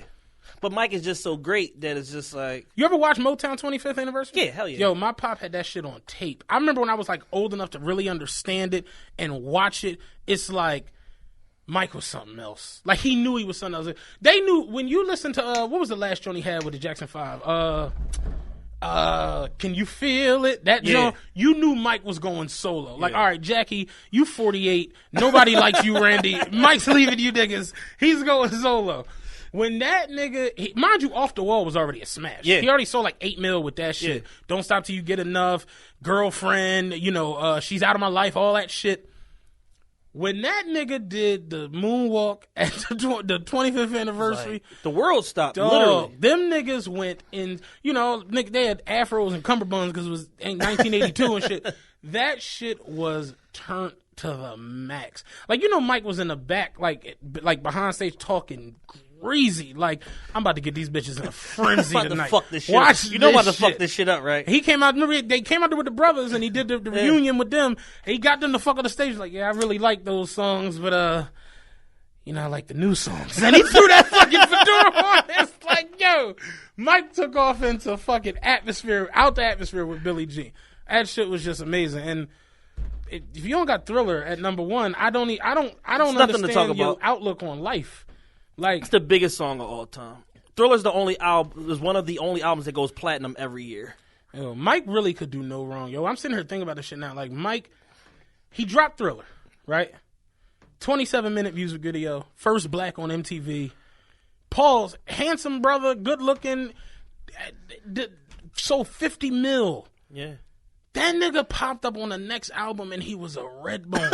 That nigga a red bone woman. That nigga had 24 inch hair. And nobody gave a fuck. Nobody cared. Yeah, Mike about to fuck this shit up. That nigga came to an award show with Emmanuel Lewis, Bubbles, and Brooke Shields. Like, what? What an entourage. That nigga hopped out the limo with a dwarf, a chimpanzee, and a supermodel. Like, you know Mike house parties get crazy. Mike could literally do no wrong. That's how good your music was and how much your shit inspired people. Yo, you want to hear some hilarious shit? So the other day, my homie, who shall remain nameless, he texts me and says, who's more popular, Michael Jackson or Martin Luther King? My first instinct was to cry because I can imagine him feverishly arguing his point with somebody about whatever the fuck. How y'all even got into this conversation is hilarious. So I immediately sent back crying emojis, but I said, well, first question is, why are you having this conversation? But the answer to your question is, it's Michael Jackson, and it's not even fucking close. Did you see Jared Carmichael stand up? No. You know what I'm talking about? Yeah. The comedian bull from, he was in, he had his own show, and he was the black boy in the Neighbors movies and shit. Yeah. He said on part of his stand-up, he said, people always make a big deal out of, like, Martin Luther King, Dr. King, he was everything to the civil rights movement, to black people, and it's like, yo, Jay-Z means way more than him. And the crowd started cracking up. And he's like, yo, I know every one of Hov's songs. I only know like 2 lines of that I Have a Dream shit. I was fucking rolling. Like, what? Yo, dog, I was fucking, that's what you made me think of when you said that shit. And I'm texting him and I'm like, look at it from this standpoint. I said, for an artist in the 70s and 80s to reach a threshold where you selling 50 million albums, performing for kings and sheiks and all type of royalty all around the world as a black music artist. Do you know how much of an impact you got to have to then parlay all of that into being a billionaire? Yeah. That shit is hard as fuck when you talking about 70s and 80s dollars compared to today. This motherfucker was worth $1 billion in like 92. Yeah. Like, that shit is extremely hard. The Beatles catalog. Like, he just doing shit just to do it. Like, so I'm like, it's not even I was like, as far as popularity goes. Paul McCartney straight told Mike, you want to make real money, you need to own these music catalogs. He's like, I'm going to the auction tomorrow. I'm buying our catalog back. So, that's where the money is. Paul McCartney, it was like any bidders. Paul McCartney was like 26 million. He's like, anybody else? Mike in the back, talking about 20, 27? Like, what? Like you said, that's the way to get the money, dog. Yeah, but not my don't buy my shit. Paul McCartney straight stopped fucking with Mike after that shit. Remember they had the say joke? Yeah, that was the shit you're too. Done. Yeah. But yeah, my top 5: Thriller, Rock With You, Thriller, Billie Jean, Rock With You, Human Nature, Black or White. I want to put Beat It up there. And I love Scream too. With Janet Jackson. Yeah. That was my shit. Thriller, Beat It, Human Nature, Rock With You, Billie Jean. Boom, boom, boom, boom, boom, boom. Yo, did you see our guy Big Shaq on Bleacher Report? Big Shaq? Big Shaq, you don't know. The boom boom. Nah, I didn't see it. He's on Bleacher. This motherfucker's him and Cardi B having the best years ever. This motherfucker's on Bleacher Report. He did a freestyle dissing Shaquille O'Neal. Oh, I seen it, but I didn't click on it. I definitely saw it, but I didn't fucking hilarious. I'll watch it later on tonight. All right, we got the top 5s out of the way. Now we're going to get into some ignorant nigga shit, like we always do. Like we always do about this time. Y'all love these parts of the show. Ignorant. We got some y'all weirds coming, too. We got 2 ignorant nigga shits. Do we? Whoa. Oh, yeah, okay. We got 2 nigger newses. Since you are the ignorant nigger captain, I'm the ignorant nigger liaison. You're the correspondent for ignorance. Correspondent for the ignorance. Live here on the scene of the bullshit. So, as you all know, Powerhouse Philly's annual radio concert with Pi 99 was this past Friday. He had wonderful artists like Lil Uzi Vert, Rick Ross, French Montana, Meek Mill, Migos, Cardi B. It was basically like the Vanity Grand All-Stars all performing at one fucking radio show. Vanity Grand All-Stars. It's all the fucking people Vanity Grand bought the last 2 fucking years all performing on one show. So, good fucking show. I was there for about all of like 38 minutes, and I got the fuck out of Dodge. And apparently, the Chasers are back at it again. We don't know which Chaser was responsible, but we have ideas. Somebody apparently pummeled French Montana and beat him under a fence, I'm being told. Knocked a couple chains loose, and there may or may not be some chains of his popping up at Sean Jewelers tomorrow. And this basically stems back to the Drake shit from 2.5 years ago. God damn, time is flying. Yeah, right. 2.5 years ago. Scary Hours was a long time where ago. Meek basically said, in the media, people out here picking sides and da-da-da, and, people that was calling me they brother and this and that, and now they fucking with Drake and da-da-da. And, essentially, they're mad at French Montana for doing what any person with a fucking brain would have did, which is go with the money team. Like, I don't, like, you know what I'm saying? You tweaking. You already told me you was high off perks and lean, and you was perked out of your mind, but yet and still, somehow, some way, I'm held accountable for a dumbass decision that you made when you decided that you wanted to throw your fucking career away, so now I gotta get punched on in Philly. So, it's just, to me, it's just in bad taste. Like, I get it. Like, y'all wanna had that same energy and all that shit. It's cool. I get it. Y'all punched on Safari. Now you got French Montana out the way. Apparently, I guess they have a checklist of people that they punching on. But when you ran into 50, wanted to have a conversation. You know why? 'Cause 50's an ape. Yeah. And 50 got 46-year-old apes running around with him. 46-year-old ape shit. You know what I'm saying? And we seen what happened to Slow Bucks. He got speed beat and got his jewelry removed, all in the same situation. And they like, you know what? Speed beat. That ain't for us. You know what I'm saying? We gonna talk this shit out because this shit can go entirely too far. Yeah, like you would think with Meek and like him having arguably his best album out. Ever. Well, real quick disclaimer before you get into your point. They said that Meek was on stage when the ass whooping was taking place. I know Meek's not doing. I know Meek wasn't in it. He said he wasn't even present. I know that. But, you know what I'm saying? Xerxes wasn't going to come down to talk to Leonidas. He sent the Persians to fuck. Right. Like, you know what I'm saying? Like, it's just, you the leader of this shit. You know what I mean? And it's like, you got back to where it was like, yo, everybody likes you. You performed. Not saying everybody didn't like him, but, the shit was over. It, like, wafted over. It was done. You know what I'm saying? Y'all just really reopened the fucking jar from 2.5 years ago. Yep. Over some shit from 2.5 years ago. Yes. Like, I don't get it. You got your best charting album ever. Best performing album. You got like 7 or 8 Jones that hit the Hot 100. I just don't, like, who closed the show the other night? Meek. Oh, he did close it. Cool. Yeah, Meek closed the show. He was a headliner. That's what I'm saying. You should have been closing it. It's your city. You should be closing it. You got Ross, Uzi, Migos, all these dudes. You should be closing it because you got crazy relationships with all of them. But to hear that shit is just, it's just like, oh, here we go again. Right. It's like, y'all, like, it's to the point where it's like, yo, it's almost more destructive and more like counterintuitive than like beans. Yes. Because it's like, for what? Like, y'all, we've seen this movie before. Like, you checked, what's the goofy nigga be on there with Joe Buttons? Academics. Oh, You're yeah. always at him because he make y'all look weird. Y'all done ran down on Safari. Y'all done ran down on motherfucking French fries. It's just like, at what point do y'all just like not be involved in goofy shit? And that's another joint. The roll-ons where no one goes to the hospital. I don't understand. Yeah, where niggas just go to the after party and drink Ciroc. Lil B got rolled on. That's like, he got on stage, dusted his little taupe suit off, and got on stage. Safari got Well, Safari got the fuck out of there. Safari, I ain't getting jumped for no fucking body. No, not today. Safari said, I didn't even see. Did you see him explaining that shit on Everyday Struggle? Ever to jump on. He's like, I didn't even know that they was getting my mans and shit because I was just like so worried about. You knew they was getting your man though. They not getting you. They ain't getting you. Somebody's getting got. It's, that last uppercut that his man took was especially painful.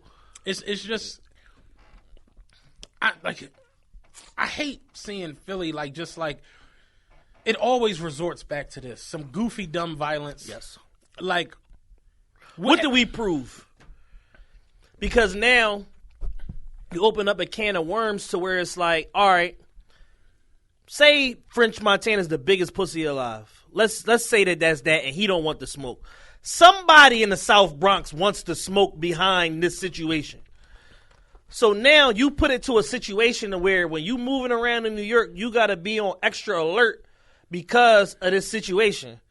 And you potentially sever a relationship with one of the 4 power players in this industry that can make a phone call and start derailing shit. It's like you already had a situation where it's like, okay, you and Drake not fucking with each other.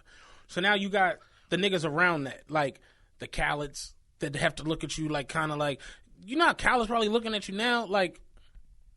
And it's crazy because it wasn't but, 2, maybe 3 years ago? Meek was the opening verse on a Khaled single. Yes, wasn't that long ago. Shit ain't been the same since I came doing that hot shit. You was the opening verse on a Jay-Z feature on a Khaled album. Yeah, let us not forget. So it's just I don't understand how these don't just keep going. How you get I told you already. Where's the Meek and Jay song? Why are we not focused on that? Right. And if niggas is moving and not moving on your word, you gotta sit them down. Yeah. Listen, y'all gonna lose your chain. No more tour bus, no more PJs, no more DC chain, no nothing. Niggas could be you look back to Death Row, oh man, Suge got all these niggas from the pen around. It's Suge's antagonizing this shit. Yeah. I mean, interrogating. Suge's making this shit go on. Yeah. Because if Suge wanted to, this shit could change. If anybody, if you that dude and you know, I just hate seeing stupid shit. Yeah. It's just annoying because it's just dog, when I first heard that, no bullshit, I thought it was a joke. I'm like, oh, niggas is making this up on the timeline. Right. Cause I even asked you, I'm like, is that shit real? No, it's real. Gilly talked about it. Gilly went on his IG and talked about it. Yeah, he was having a conversation with somebody in the background, and they was like, yeah, French got pummeled. French got beat under a gate. He's like, I got one of his chains. I'm going to Shine Jewelers tomorrow and see what's up with this joint. It's all bad. Niggas, man. This is all bad, man. I just want everybody to be safe. Stop putting hands and feet on each other. Yeah. It's a rough time to be black in America, period, let alone punching on niggas because of music relationships. And that's the part with me where I just sit back and I be like, y'all want change. Y'all want things to get better. You want equality. I say it all the time on here. Yeah. But then when that's done. But fuck these niggas across the street, though. Let me go get into some bullshit over here. And this goes into, can I go into a y'all weird real quick? Ahead. I watched a video the other day, man, where a older black man, pizza driver, got smacked in the back of the head with a pistol, robbed, and then they stole the car. Yeah. On camera. On camera. It's now what, guys? Now what? A 93 Corolla. And $27. Maybe. Now what? And the crazy part was, dude, he hit him so hard with the gun he was unconscious for 3 days. The place he worked at fired him because he was unaccounted for, and they didn't know where the car was the owner's. They didn't know where him or the car was, so they fired him. And it's well, y'all know I was knocked out in the hospital. Y'all know that's a lawsuit, right? You know what I'm saying? But it's here you got 3 or 4 able-bodied young black men who could have become, like you say, master electricians, could have worked for the city, could have been a coder, anything. You about to give up years. Yeah. And then the other thing is, it's 3-4 of y'all. Let's line y'all up and see who the weakest one, because he going to tell on the other 3. Mm-hmm. So now he going to get a suspended sentence or whatever the fuck, and y'all about to go to jail for 7.5 to 15. One of my old homies, he caught a case. We was young boys. They robbed a police delivery, and one of his homies, like, shot him. And I'm like, I wasn't there or nothing when and I'm like, had I been there when the plan came out, it's like, no. No, what y'all gonna get from me? $40? Right. No. You're not thinking this through. Y'all ain't looking on the bigger scale. And it's just like, y'all better off robbing a local dope boy. But niggas don't want that smoke. In the words of you. Yeah. You heard me talking like I ain't corny over here? That smoke. Like, yeah, it's like, motherfuckers, you know, you got to be able to stand what you do. Absolutely. And it's like, if you know you can't, like me, I'm not built for prison. I know that. There's no shame in it. Right. That's just me keeping it a buck with you. I can't go to Chipotle. It's a lot of shit I just can't do in prison. No fat asses in jail. I'm just not built for it. Motherfuckers yelling at you, telling you when to get up. No. I don't wake up early. It's like I'm straight. I know that. So you stand what you do. But motherfuckers, and that's the part that fucks me up the most, is like you got motherfuckers running around here acting like quote unquote street niggas. But then get in a situation and then be like telling and doing all this. It's like, you can't stand it either, bitch. Yeah. Like, what the fuck? Feek told me years ago, he said, he was like, man, he's like, niggas is getting picked up for domestics for beating their girl, telling on murders. Damn. That's how bad niggas don't want to go to jail.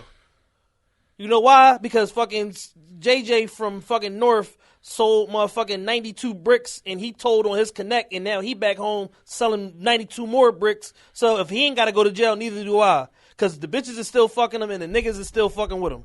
So I ain't going to jail neither. Fuck that. Yeah. I ain't do what he did, so I definitely ain't going to jail. All I did was beat my girl. Lil Ron from the projects killed this nigga over some J's. My girl. Yeah. Niggas telling on Because listen, you beat your girl. Here's a word to the wise. You beat your girl. You go in front of the wrong judge. You going to jail, my nigga, for sure. First offense, any of that shit. I'm in court one day or whatever. Judge Means presiding. Young boy get up there. He say, hey, you know, the situation was my girlfriend. I was living with my girlfriend and her mom. She kicked me out. Wouldn't give me access to none of my stuff. Blah blah blah. They got into an argument. He beat her up. Fast forward to this shit, she called the police, he get arrested, blah, blah, blah. They going through the case. First offense, he never been arrested for nothing. Not drugs, not domestic, not nothing. He got motherfucking 11.5 to 23 months on the first offense, locked him up the same day, and held his mom in contempt of court for not standing up when they said Judge Means presiding. First offense for a fucking argument domestic with your girlfriend. You gotta go up CFCF for 11.5 to 23 months. You come into court thinking you had a summary hearing, you going to jail today. That's when the mic come in. Yeah. Well, no, I know some guys from Frankfurt. Yeah. Niggas telling over the Benjamin's beat. Turn the fucking beat on. Give me a fish sandwich. I'll give you 7 more bodies. Yeah. That's what I'm saying. Like, that street shit, it's a short stop. That shit ends one of two ways. Dead or in jail. Or in jail because somebody told on you and you ain't even fucking know that they told on you. You know what I'm saying? And what we found out through this fucking whole Kevin Childs situation is that majority of the time motherfuckers don't even know who told on them because they just plead to the shit because they know that they fucking guilty and they can't fight certain shit. Capital, like, it's hard to fight a capital murder. That shit costs $100,000 minimum. Sometimes it costs more than that, 150, 200. Most niggas don't got 150,000 sitting shit, in no they fucking. They said OJ John was millions. That's what I'm saying. Like, that's a high profile murder. So a low pro John in a major city gonna cost you $150, 200. Sometimes $250,000. Just to get Johnny to tell him, don't take your arthritis medicine. Let your hand swell up. That fucking glove ain't gonna fit. We out of here. Like, yeah, that shit crazy. Legal advice costs a lot of motherfucking money. But my thing is like with the dudes selling drugs or whatever it is you do, you make the decision to be like Omar. You know what I'm saying? Robbing drug dealers. It's like, you pick this lifestyle. You know what I'm saying? Certain shit come with that. Certain shit come with it. Stand what you do. So it's like motherfuckers that go around robbing and all that. That's why motherfuckers get killed and be out of like motherfuckers be like almost shocked. And I'd be like, it's no way you're that naive. Like, it's no way. Because I heard XYZ. Right. Like, I ain't in the mix and I heard it. So it's like, it's no way how you fucking a nigga and you don't know that that's no what he way you're that naive. Exactly. So it's just like, no. My thing is, when you got dumbass crimes like this that don't need to happen, you smacking a delivery man with a pistol for completely out of pocket. There's no reason for this. This shit just should not happen. That's more so the tip I'm on. You understand? Yeah. Like, I'm not talking to, like, you want to sell whatever you sell, do whatever you do. Cool, rock out. You know what I'm saying? I mean, you got to understand that's your lifestyle, and you know what come with it. I know good dudes who went to jail. They came home and got together with something. Look at Carl. Like, I got to get away from this because, you know what I'm saying? Move this way. But you got to change in order to do that. You got to change. So it's like, you see all these different situations. My thing is, I don't got Carl for running around smacking delivery drivers. Right. You know what I'm saying? Like, it's like, this doesn't need to happen ever. This is just stupid, dumb nigga shit that I'm sick of seeing, quite frankly. Yeah. Last week I told you about the girl who bit the fucking bit the teacher, and then the mom came up there with the brick and all that. It's just like, everybody's going to jail. Like, is y'all serious? Like, everybody. But these little motherfuckers, I saw something else the other day that was very, very weird. It was just peculiar. It was a young boy. He was accused of a murder, and he was turning himself in the other day. And I guess, I don't really watch the news. I just happened to catch it on Facebook. Right. But apparently he shot 2 people. It happened, I guess, somewhere in Philly, because it was Philly and shit.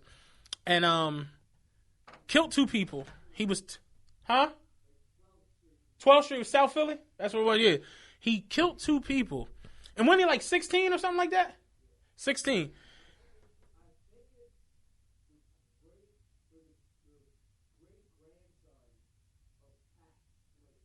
That's what you're right. That's what they were saying. Damn. Because he was connected to the whole cheesesteak situation. Yeah. Yeah, like the great grandson or the owner of Pat, some shit along the. They said he's part of that family. Yeah. But he killed 2 people. He was turning himself in, but he was with his friends, like his homies came with him as he turned. And I'm just like, there ain't no parents. There ain't it's just kids raising kids. This is how it was little niggas with Milano hoodies on, hugging him and shit, crying, like dapping him because it's like you ain't about to see him for a little second. You know what I'm saying? Yeah. It's just like it's sad, and the door is just revolving. Funny story. Last night, was it last night? Yeah, last night, Friday night. I pull up at 15th and Market going down South Philly and shit, because I go down to Broad and Carpenter. Yeah. And people getting off the bus, it's like 4 young bulls. They like 12 to 14, run on the back door of the bus. So I'm like, I didn't run on and go all the way in the back because I got the double bus or whatever. So I'm looking at them. Mind you, we got cameras all over the joint. So I'm looking at them or whatever. And they like ducking down behind the seats and shit. Like I can't see them. So I'm like, whatever. So I'm like, the people who were in the back had got off at the next stop. So there was nobody in the back of the bus. So I'm like, when they ring the bell to get off, I'm not stopping. Right. You know what I'm saying? So they wanted to get off at Spruce or Locust. Yeah. I didn't stop till I got to like Fitzwater. So when I get down the Fifth, they all back door, yo, like what you doing back door? So finally, the leader of the whole little crew, he come up and he like, hey, we want to get off the bus. I'm like, why y'all run on the back door like that? I'm like, for what? Right. Like y'all could have just came up here and be like, oh, they did. Like I'm cool. I'd have took y'all down. Yeah. He like, no, you right. Like that was nutty shit. Boy. You absolutely right. He pulled out his day pass or whatever. I stand it. I'm like, go ahead. He was like, yeah, can we get off at the next stop? I'm like, yeah, whatever. I open the door. He like, dickhead, and ran off. And I was cracking up to myself. But it's just like, they really just be out here just doing shit. And it's like, those little kids that be out here just doing shit, they turn into 18-year-olds that just be out here doing shit. Yeah, and now the mischief that you're getting into is criminal. It's retarded. It's no longer mischief, it's criminal activity. Like that shit last night, I'm not trying, I'm trying to show you a little, like, yo, you don't need to do that. Come up here and be like, yo, I'm from the fucking hood, dog. Go ahead. This is a man that's not your father or not your uncle or not your brother just telling you some man shit, like just how to be stand because up. One day you're gonna run into the driver that wants to be a dickhead, and he's gonna be on some extra shit with you and calling the SEPTA police and all. For what? Yeah. I'm telling you, there's no need to do all that. So it's like you doing that though when you're 13, 14, is like you quickly become 17 or 18, and your homie like, yo, let's rob the Chinese store, let's rob the pizza delivery driver, let's do this, and you ain't got no money, ain't got nothing going on, nothing in the fucking future. So it's like whatever, I don't care. Exactly. And you know, next thing you know, boom, boom, boom. Like Jay-Z said, man, I try to give them light, but they want dead. Like, it's hard, man, trying to, trying to steer motherfuckers in the right direction when Jay-Z all they had want to enough. do is be stupid. Charlemagne in his book, he had a joint where he says Jay-Z literally has a line for everything. Everything. And I'm like, he absolutely does. Because you know what I was about to say? I put Preem in my truck, told him leave the streets alone. I predicted Joe would happen. Shit, I tried to put him on. Like, he really do have a line for everything. Yeah. But, yeah, man, it's just seeing the youth and seeing where they, like you said it best, man. The average young nigga wakes up and just be on angles from the word go. From whatever time it is till whatever time his day expires. So whatever time the pill kick in. The pill kick in and put him to sleep. Yeah. Like, he's on nonstop nut shit. Let me get this last shout out in before we wrap up the show. We got about 15 minutes left. Special shout out to B's Credit Solutions. If your credit is a problem, B has a solution. She has an affordable credit repair program. Free phone consultations are offered prior to signing up, just so you can get an idea for what you're signing yourself up for. She can help with the removal of collection accounts, evictions, judgments, repossessions, and anything else that might be on your credit. And she can be found on Instagram at B's Credit Solutions. Yes, like killer bees on a swarm. B's Credit Solutions.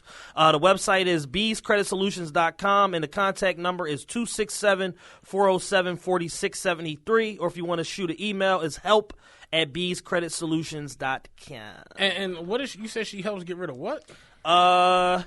Basically anything or that she potentially anything that's potentially on your credit, collection accounts, evictions, judgments, repossessions, anything else that might be hindering your credit. That's something we need to start getting going. Like, yeah, definitely. Folks need to start worrying about that stuff and not, Cardi and Offset. Speaking of Cardi and Offset, oh Lord, it's like that would help society a lot if we focus more on that. Before we get into Cardi and Offset, I got my y'all weird for the week. Instagram. Y'all are weird as an organization. Ever since Facebook took over, there's all these unwarranted and unnecessary changes to the way I use my Instagram. The DM feature, fantastic. I love it. Thank you. The logarithm that y'all are now using is fucked up. Can we change it? Why am I seeing posts on my feed from 8 days ago? What? I'm not on it, but somebody else had mentioned this. Like, to me. you could scroll your regular feed that's supposed to be they used to be in chronological order once upon a time, and you'll see shit from 8 days ago, 4 days ago, 3 days ago, 1 day ago. What I think it tries to do, like Facebook, is help you not miss anything from the people who you interact with the most. So it's like, if me and you are like, we always see each other's pictures or videos and like them or whatever. Yeah. I might have a post from 6 days ago that hasn't come, that you haven't reacted to. Gotcha. So it'll show it to you to like make sure you see. Yeah. Because you remember, like, that was the one thing with things being in chronological order. You had to go find something from a couple hours ago when, like, the time. But I was cool with that. You know why? I mean, everybody was, but it's the way it was. Yeah, the good. Everybody was cool with the fixins bar at Roy Rogers till you realize niggas was putting shit in the lettuce and being weird. It's like eventually shit changes. The good outweighed the bad because Lil Tanisha from West Philly, I can know that right now she's at Uncut and I need to go there. I don't have that option anymore. You get what I'm saying? So it's like it's fucking up. You show up and it was 8 days ago. It's fucking up my sniper skills. It was 8 days. Like, yo, Tanisha was here. Yeah, 8 days ago, creep. Now I look crazy. Help me not look crazy. You know what I'm saying? God damn. But yeah, Instagram, give us our likes back. I went from being like a 400 like dude down to like 260 and shit like that. I'm sick right now. Like, my self-esteem is low as shit. Help me, please. All right. So to our final point today, Cardi and Offset, or Carset, as Jakara likes to call them. Cardi and Offset had a whirlwind of a week. Apparently, they broke up last weekend, and they got back together 2 days later. And then now, Friday, they got engaged. I saw the video. It was a mad niggerific engagement. It looked like he said, so you gonna marry a nigga or what? What you trying to do, yo? I'm trying to lock it down, ma. It was mad niggerific. You fuck with a nigga from the North, shorty? Go ahead, come on, marry a nigga. You know what I'm saying? So they had a whirlwind hood spectacular week or whatever. And me being cynical Chad, I think that in the course of this relationship, the little bit of shit that went on in the last week, I didn't think this, but now I'm thinking it's a fake relationship. The reason why I think it's a fake relationship, They got the same publicist. They were signed to the same label. How do you legitimize a brand new artist other than to put that artist with one of your biggest artists on the label who just so happens to have the biggest fucking song of 2016, which was Bad and Bougie? So, through that process, do they like each other? Yeah, probably. Is it more so like Atlantic's like, hey, take this $750,000 and help us get Cardi hot? Hey, man. Probably. Love just tweeted, this is a tweet. Nigga just tried to sell me a medicine cabinet. That's hilarious. A fucking vanity? Like another fucking trying to sell you a fucking... What are you going to do with the medicine cabinet? That's hilarious for like four or five different reasons. Where did he get it from? Was it a good deal? Man. Can you use it or can I buy it? Yeah, I'm sorry. It just looks to me it looks like that once all of the little think pieces start coming out about is this a fake relationship, then all of a sudden a few days later they got back together, and a few days after that now they engaged, and it's just like it looked like damage control for them to be like, oh no, we can't stop the Cardi PR train right now. Like, we got to keep this shit going. If they break off an engagement, that's one thing. But to end the relationship now, with all these people starting to think it's a fake relationship, like, we don't need to do that so soon. So it just looks like to me that Atlantic Records is doing everything they can to just bolster Cardi's popularity and reputation as like the Nicki Minaj killer. Not even that they directly pitting them against each other, but just to create a direct alternative to what has dominated the female artist space in rap music for the last 10 years. I mean, they kind of got to. Yeah. Like, I mean, it's just because it's fucked up, but like female rap music just isn't, or maybe it just doesn't get it. It's just not like a sought after commodity. Like, every big female rapper I can think of, like in modern day female rap, they've been attached to like a male artist, the biggest male artist who like, it's like, you know, like Nas say, you know, he had Kim and his crew. I found Fox. You know what I'm saying? Talking about Biggie and shit. Like, it's like that's just what it was. It's like Foxy Brown came out attached to the Firm and Jay-Z, then Kim with Biggie, and Nicki with Drake and Wayne, and Eve with Rough Riders. Eve with Rough Riders. It's like that's just how it is. So it's like to see a woman just like pop out of nowhere is like, whoa. Like how? Yeah, you know. Other than that, it's Lauryn Hill. Yeah, who really was with Wyclef. Came from the Fugees. 16 million sold. I said the Fugees. Yeah, but like, excuse me. Cardi is. I'm me personally. I need another song. She's a cultural phenomenon right now. It's like her trajectory, and it's crazy. I had a conversation with her manager, Shaft, last year, 2016, at my birthday party, because he was managing her and DJ Self at the same time or whatever, and we had booked Self for the party that we had in AC. And he was like, "Yo, I got all the analytics on her, this and that. I know, you know, how many downloads she got, where the traffic is coming from, and this, that, and the third." And he had mapped out a whole plan to how he was gonna, you know, get her to pop. And it's just like we just need one big record that's gonna like push it forward. And knowing what we know now about Atlantic Records and the way that like their ethics of how they handle artistry now, they sign people that are popping that already have a following, and then give them the records. Yeah. So if they made her a priority, then that would mean technically there's at least a 50-50 shot that they found Bodak Yellow, gave it to her, boom. Now the record fucking is shot to number 2. It was like debuted on Billboard, then it shot to 50 whatever, and then it went to number 2. Slow grind, though. Right? But like, then it wasn't like a debut high. No. But then once they saw that it was working, all right, now it's all hands on deck, and they pushed the motherfucker, and then they got it to 2, and then they went super crazy, texting motherfuckers' phones and all types of shit to push it to number 1, which is nothing wrong with that. That is what it is. But then you look at what they're trying to do with some of the other artists on their roster and them signing YouTube stars and this and that, and it's like, damn, it kind of appears that Cardi is the belle of the ball in terms of all these alternative types of artists that they're now going after as far as signing. YouTube people and Cash Me Outside Girl and this, that, and the third. And it's like, anybody with a following, come to Atlantic Records, we're going to give you a developmental deal. And if the shit work out, then, we figure out the details later. I mean, it's America. Yeah. Trump is a president. You really don't have to study what you're doing no more. Nene is a fucking stand-up comedian. Right. You see her shit with Paul Mooney? No. Oh my God, she took a picture with Paul Mooney and didn't know who he was. And I did see that. Paul Mooney went off on her on Twitter and shit. I was fucking dying. But it's just I've heard horrible things about her on stage. I've heard horrible things about a couple other people. Because being YouTube or Instagram funny is not like being stand-up comedian funny. Or being actor funny. I remember Paul Mooney was talking about it before. He was like, I should have been an actor. I mean, I should have been a rapper because rappers get whatever they want. He's like, 50 Cent is in a movie with Al Pacino and Robert De Niro. He's the star. What the fuck?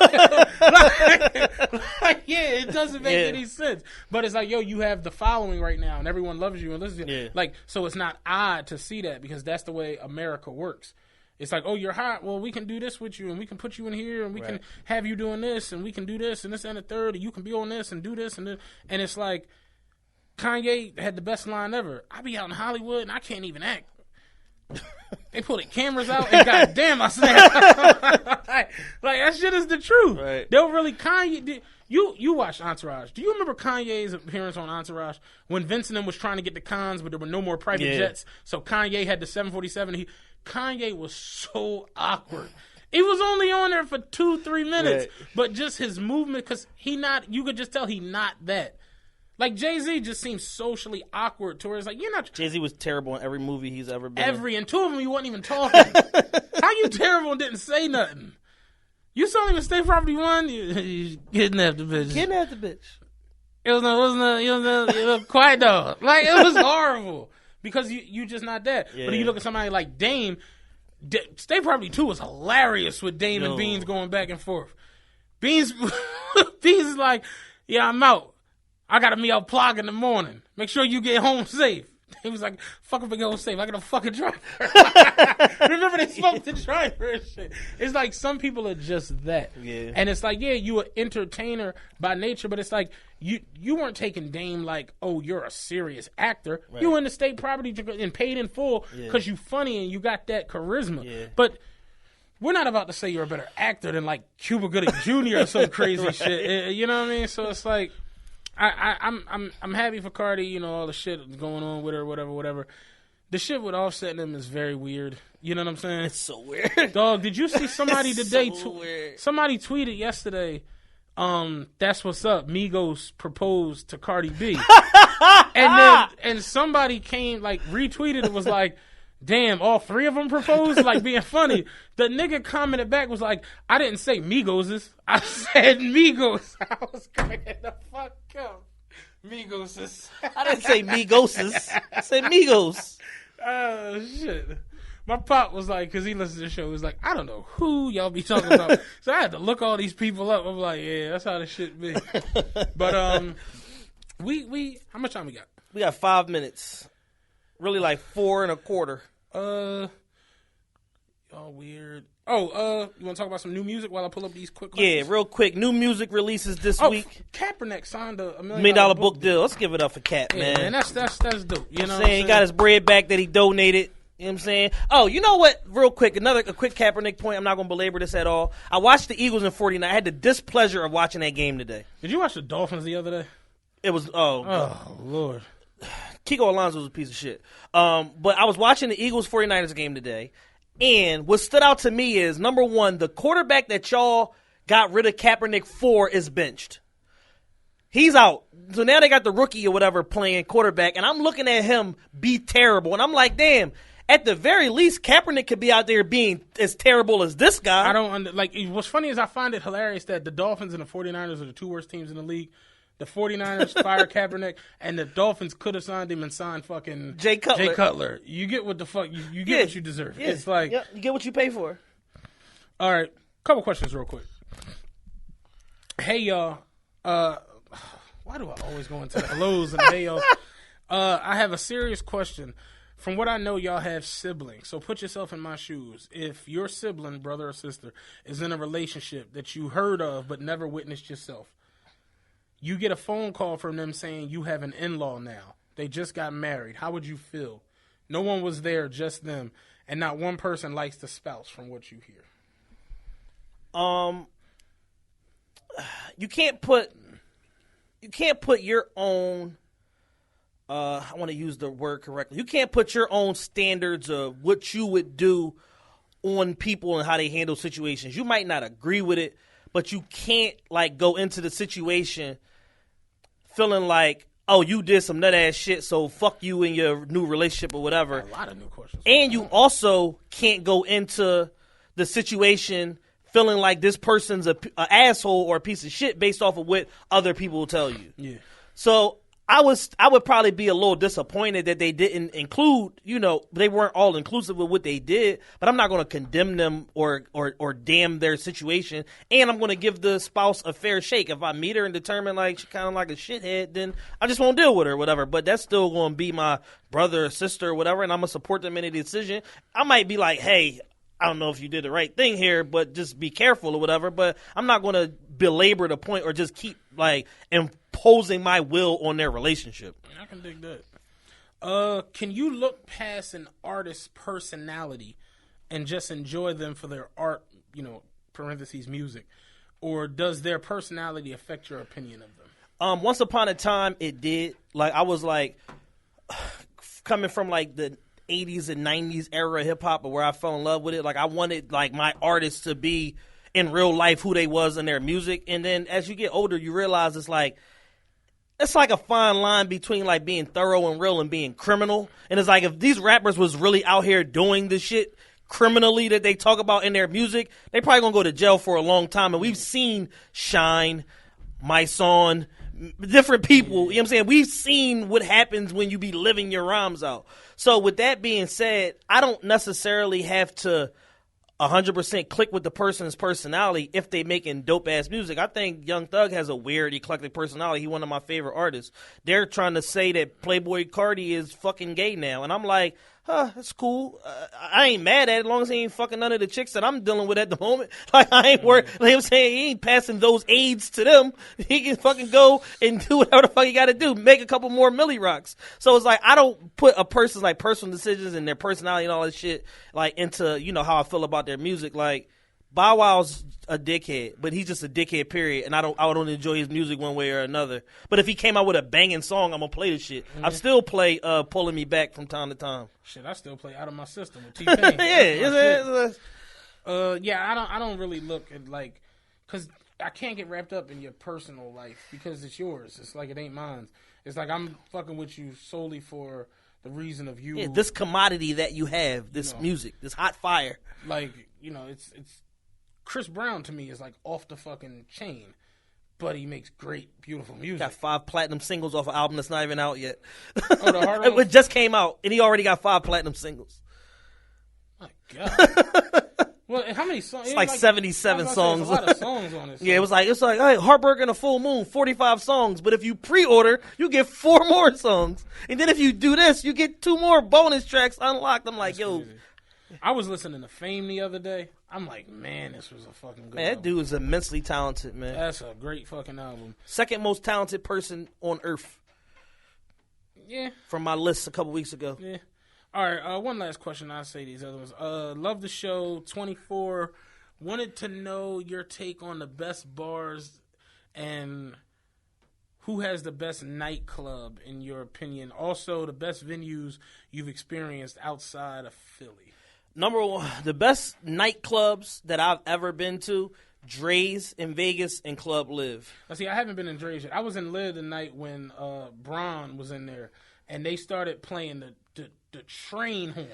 Yo, I never heard no shit like that in my life. I'm talking about that shit was like, it was just like, what the fuck? That shit is an Birdman experience. Was there. It was like, Jesus Christ. Yeah. Like, hey, that shit was. Like, I was in Live. I've been to Live like 4 times. I was in there one night when Lil Wayne was in there. I was in there 2 times when Lil Wayne was in there.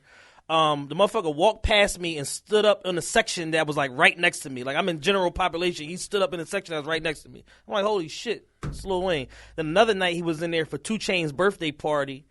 You told me that shit was crazy. Crazy. Like 2 Chainz brought out like his whole fucking roster artists, bankroll fresh before he like kind of got big. What's the guy's names? The other Travis's Travis Porter from Atlanta. Okay. That group or whatever, the kid Schoolie that signed to 2 Chainz, and him and Lil Wayne did like an 1.5-hour concert. Red Cafe came and performed. I was like, where the fuck they find Red Cafe at? Red Cafe is apparently rich from he has an international booking agency for artists. He gets all the artists to Dubai. They all go through him. Shit. There's so much money out here. Man. You gotta find your lane. Man, Red Cafe. Yeah, he papered up off that shit. Man, that's good shit. So, yeah, Dre's and Liv. I just went to a couple dope spots in Atlanta. This spot called Aroma when I went a couple weeks ago. That was dope. It was like a nice like layout, whatever, little square space, whatever. Cool looking spot. What's crazy is I went to Magic City in Atlanta. That was an experience. I went to Magic during the BMF era. Now, listen, it was a Tuesday. And them niggas was in there. I'm talking about wild. Jermaine Dupri was in there. I'm like, it's Tuesday. Like, Atlanta niggas is crazy. Yeah, they a different breed. That shit was crazy. They a different breed altogether. Yeah, Magic City was nuts. But, you want to talk about, wrap it up with the new music that's dropping? Or, yeah. New music that's out right now. Yo Gotti's album just came out, I Still Am. People been having some good reviews about that. Young Dolph's album, I think it's like whatever fuck, I don't know what the name of the album is. It's got the cartoon cover or whatever, the art cover or whatever, Young Dolph's album. Chris Brown's got 97 new songs out. Go check that out, Heartbreak on a Full Moon. And our favorite artist, Ty Dolla $ign, yes. New album, Beach House 3, that shit is fire. Yo, the first couple songs I heard was awesome. Fire. I'm like, yo, Ty Dolla $ign has a very, very, very set, like, he has a very, very, like, just decent set of skills. Yes. To where it's like, he has the ability to make everything sound better. Yes. I haven't heard a song he's ever been on that was, like, whack. Did you ever see the video of him recording with Puff? Yeah. And he was doing the joint for the MMM mixtape. Yeah. And Puff was like, stop the music. Hold the fuck up. They told me you was a rapper. Yeah. What the fuck are you in there doing? Does like everything. Yeah, he do everything. Yeah. He played like 16 instruments. Yeah. Like, real quick, definitely go get the Ty Dolla $ign album. Got to give a shout out to Deuce. Deuce tweeted today that Zeke, because we got this Cowboys group chat. Yeah. He had tweeted it earlier and put it in the joint. Zeke was going to go for 150 yards and 2 touchdowns. Zeke had 33 carries, 150 yards. 2 touchdowns. Clairvoyant Deuce. Yeah. Well, we just want to give a special shout out to all the listeners, everybody in our audience. We back on Sundays for the second week in a row. We appreciate y'all listening. Continue to share the podcast. Let everybody that you know about it. Buy some merch. Go to therealestmerchever.com. Special shout out to the people that participated today with the telethon. Our guy I Know Brosco, go get his single Trap All Day. Our guy Philmatic, listen to his podcast, The Tissue and the Tape. And then also B's Credit Solutions. I know all of y'all need help with your credit. Even when your credit is good, you still might need some help. Yeah, so it's always cool to get a cool little discrepancy off. Absolutely. She said she want to lock in every week. She's like, yo, I want to just pay for a spot every week. Fuck it. So we'll probably be hearing from her again next week. That's all I got, man. Another show in the books. Just is packing up. Looks like he's got some mobile podcasting or something to do this week. He's got 2 shows on the road this week, so that's cool. We'll be back here next Sunday, hopefully, maybe. What time do the Eagles play next Sunday, Jess? I don't know. We got to figure it out.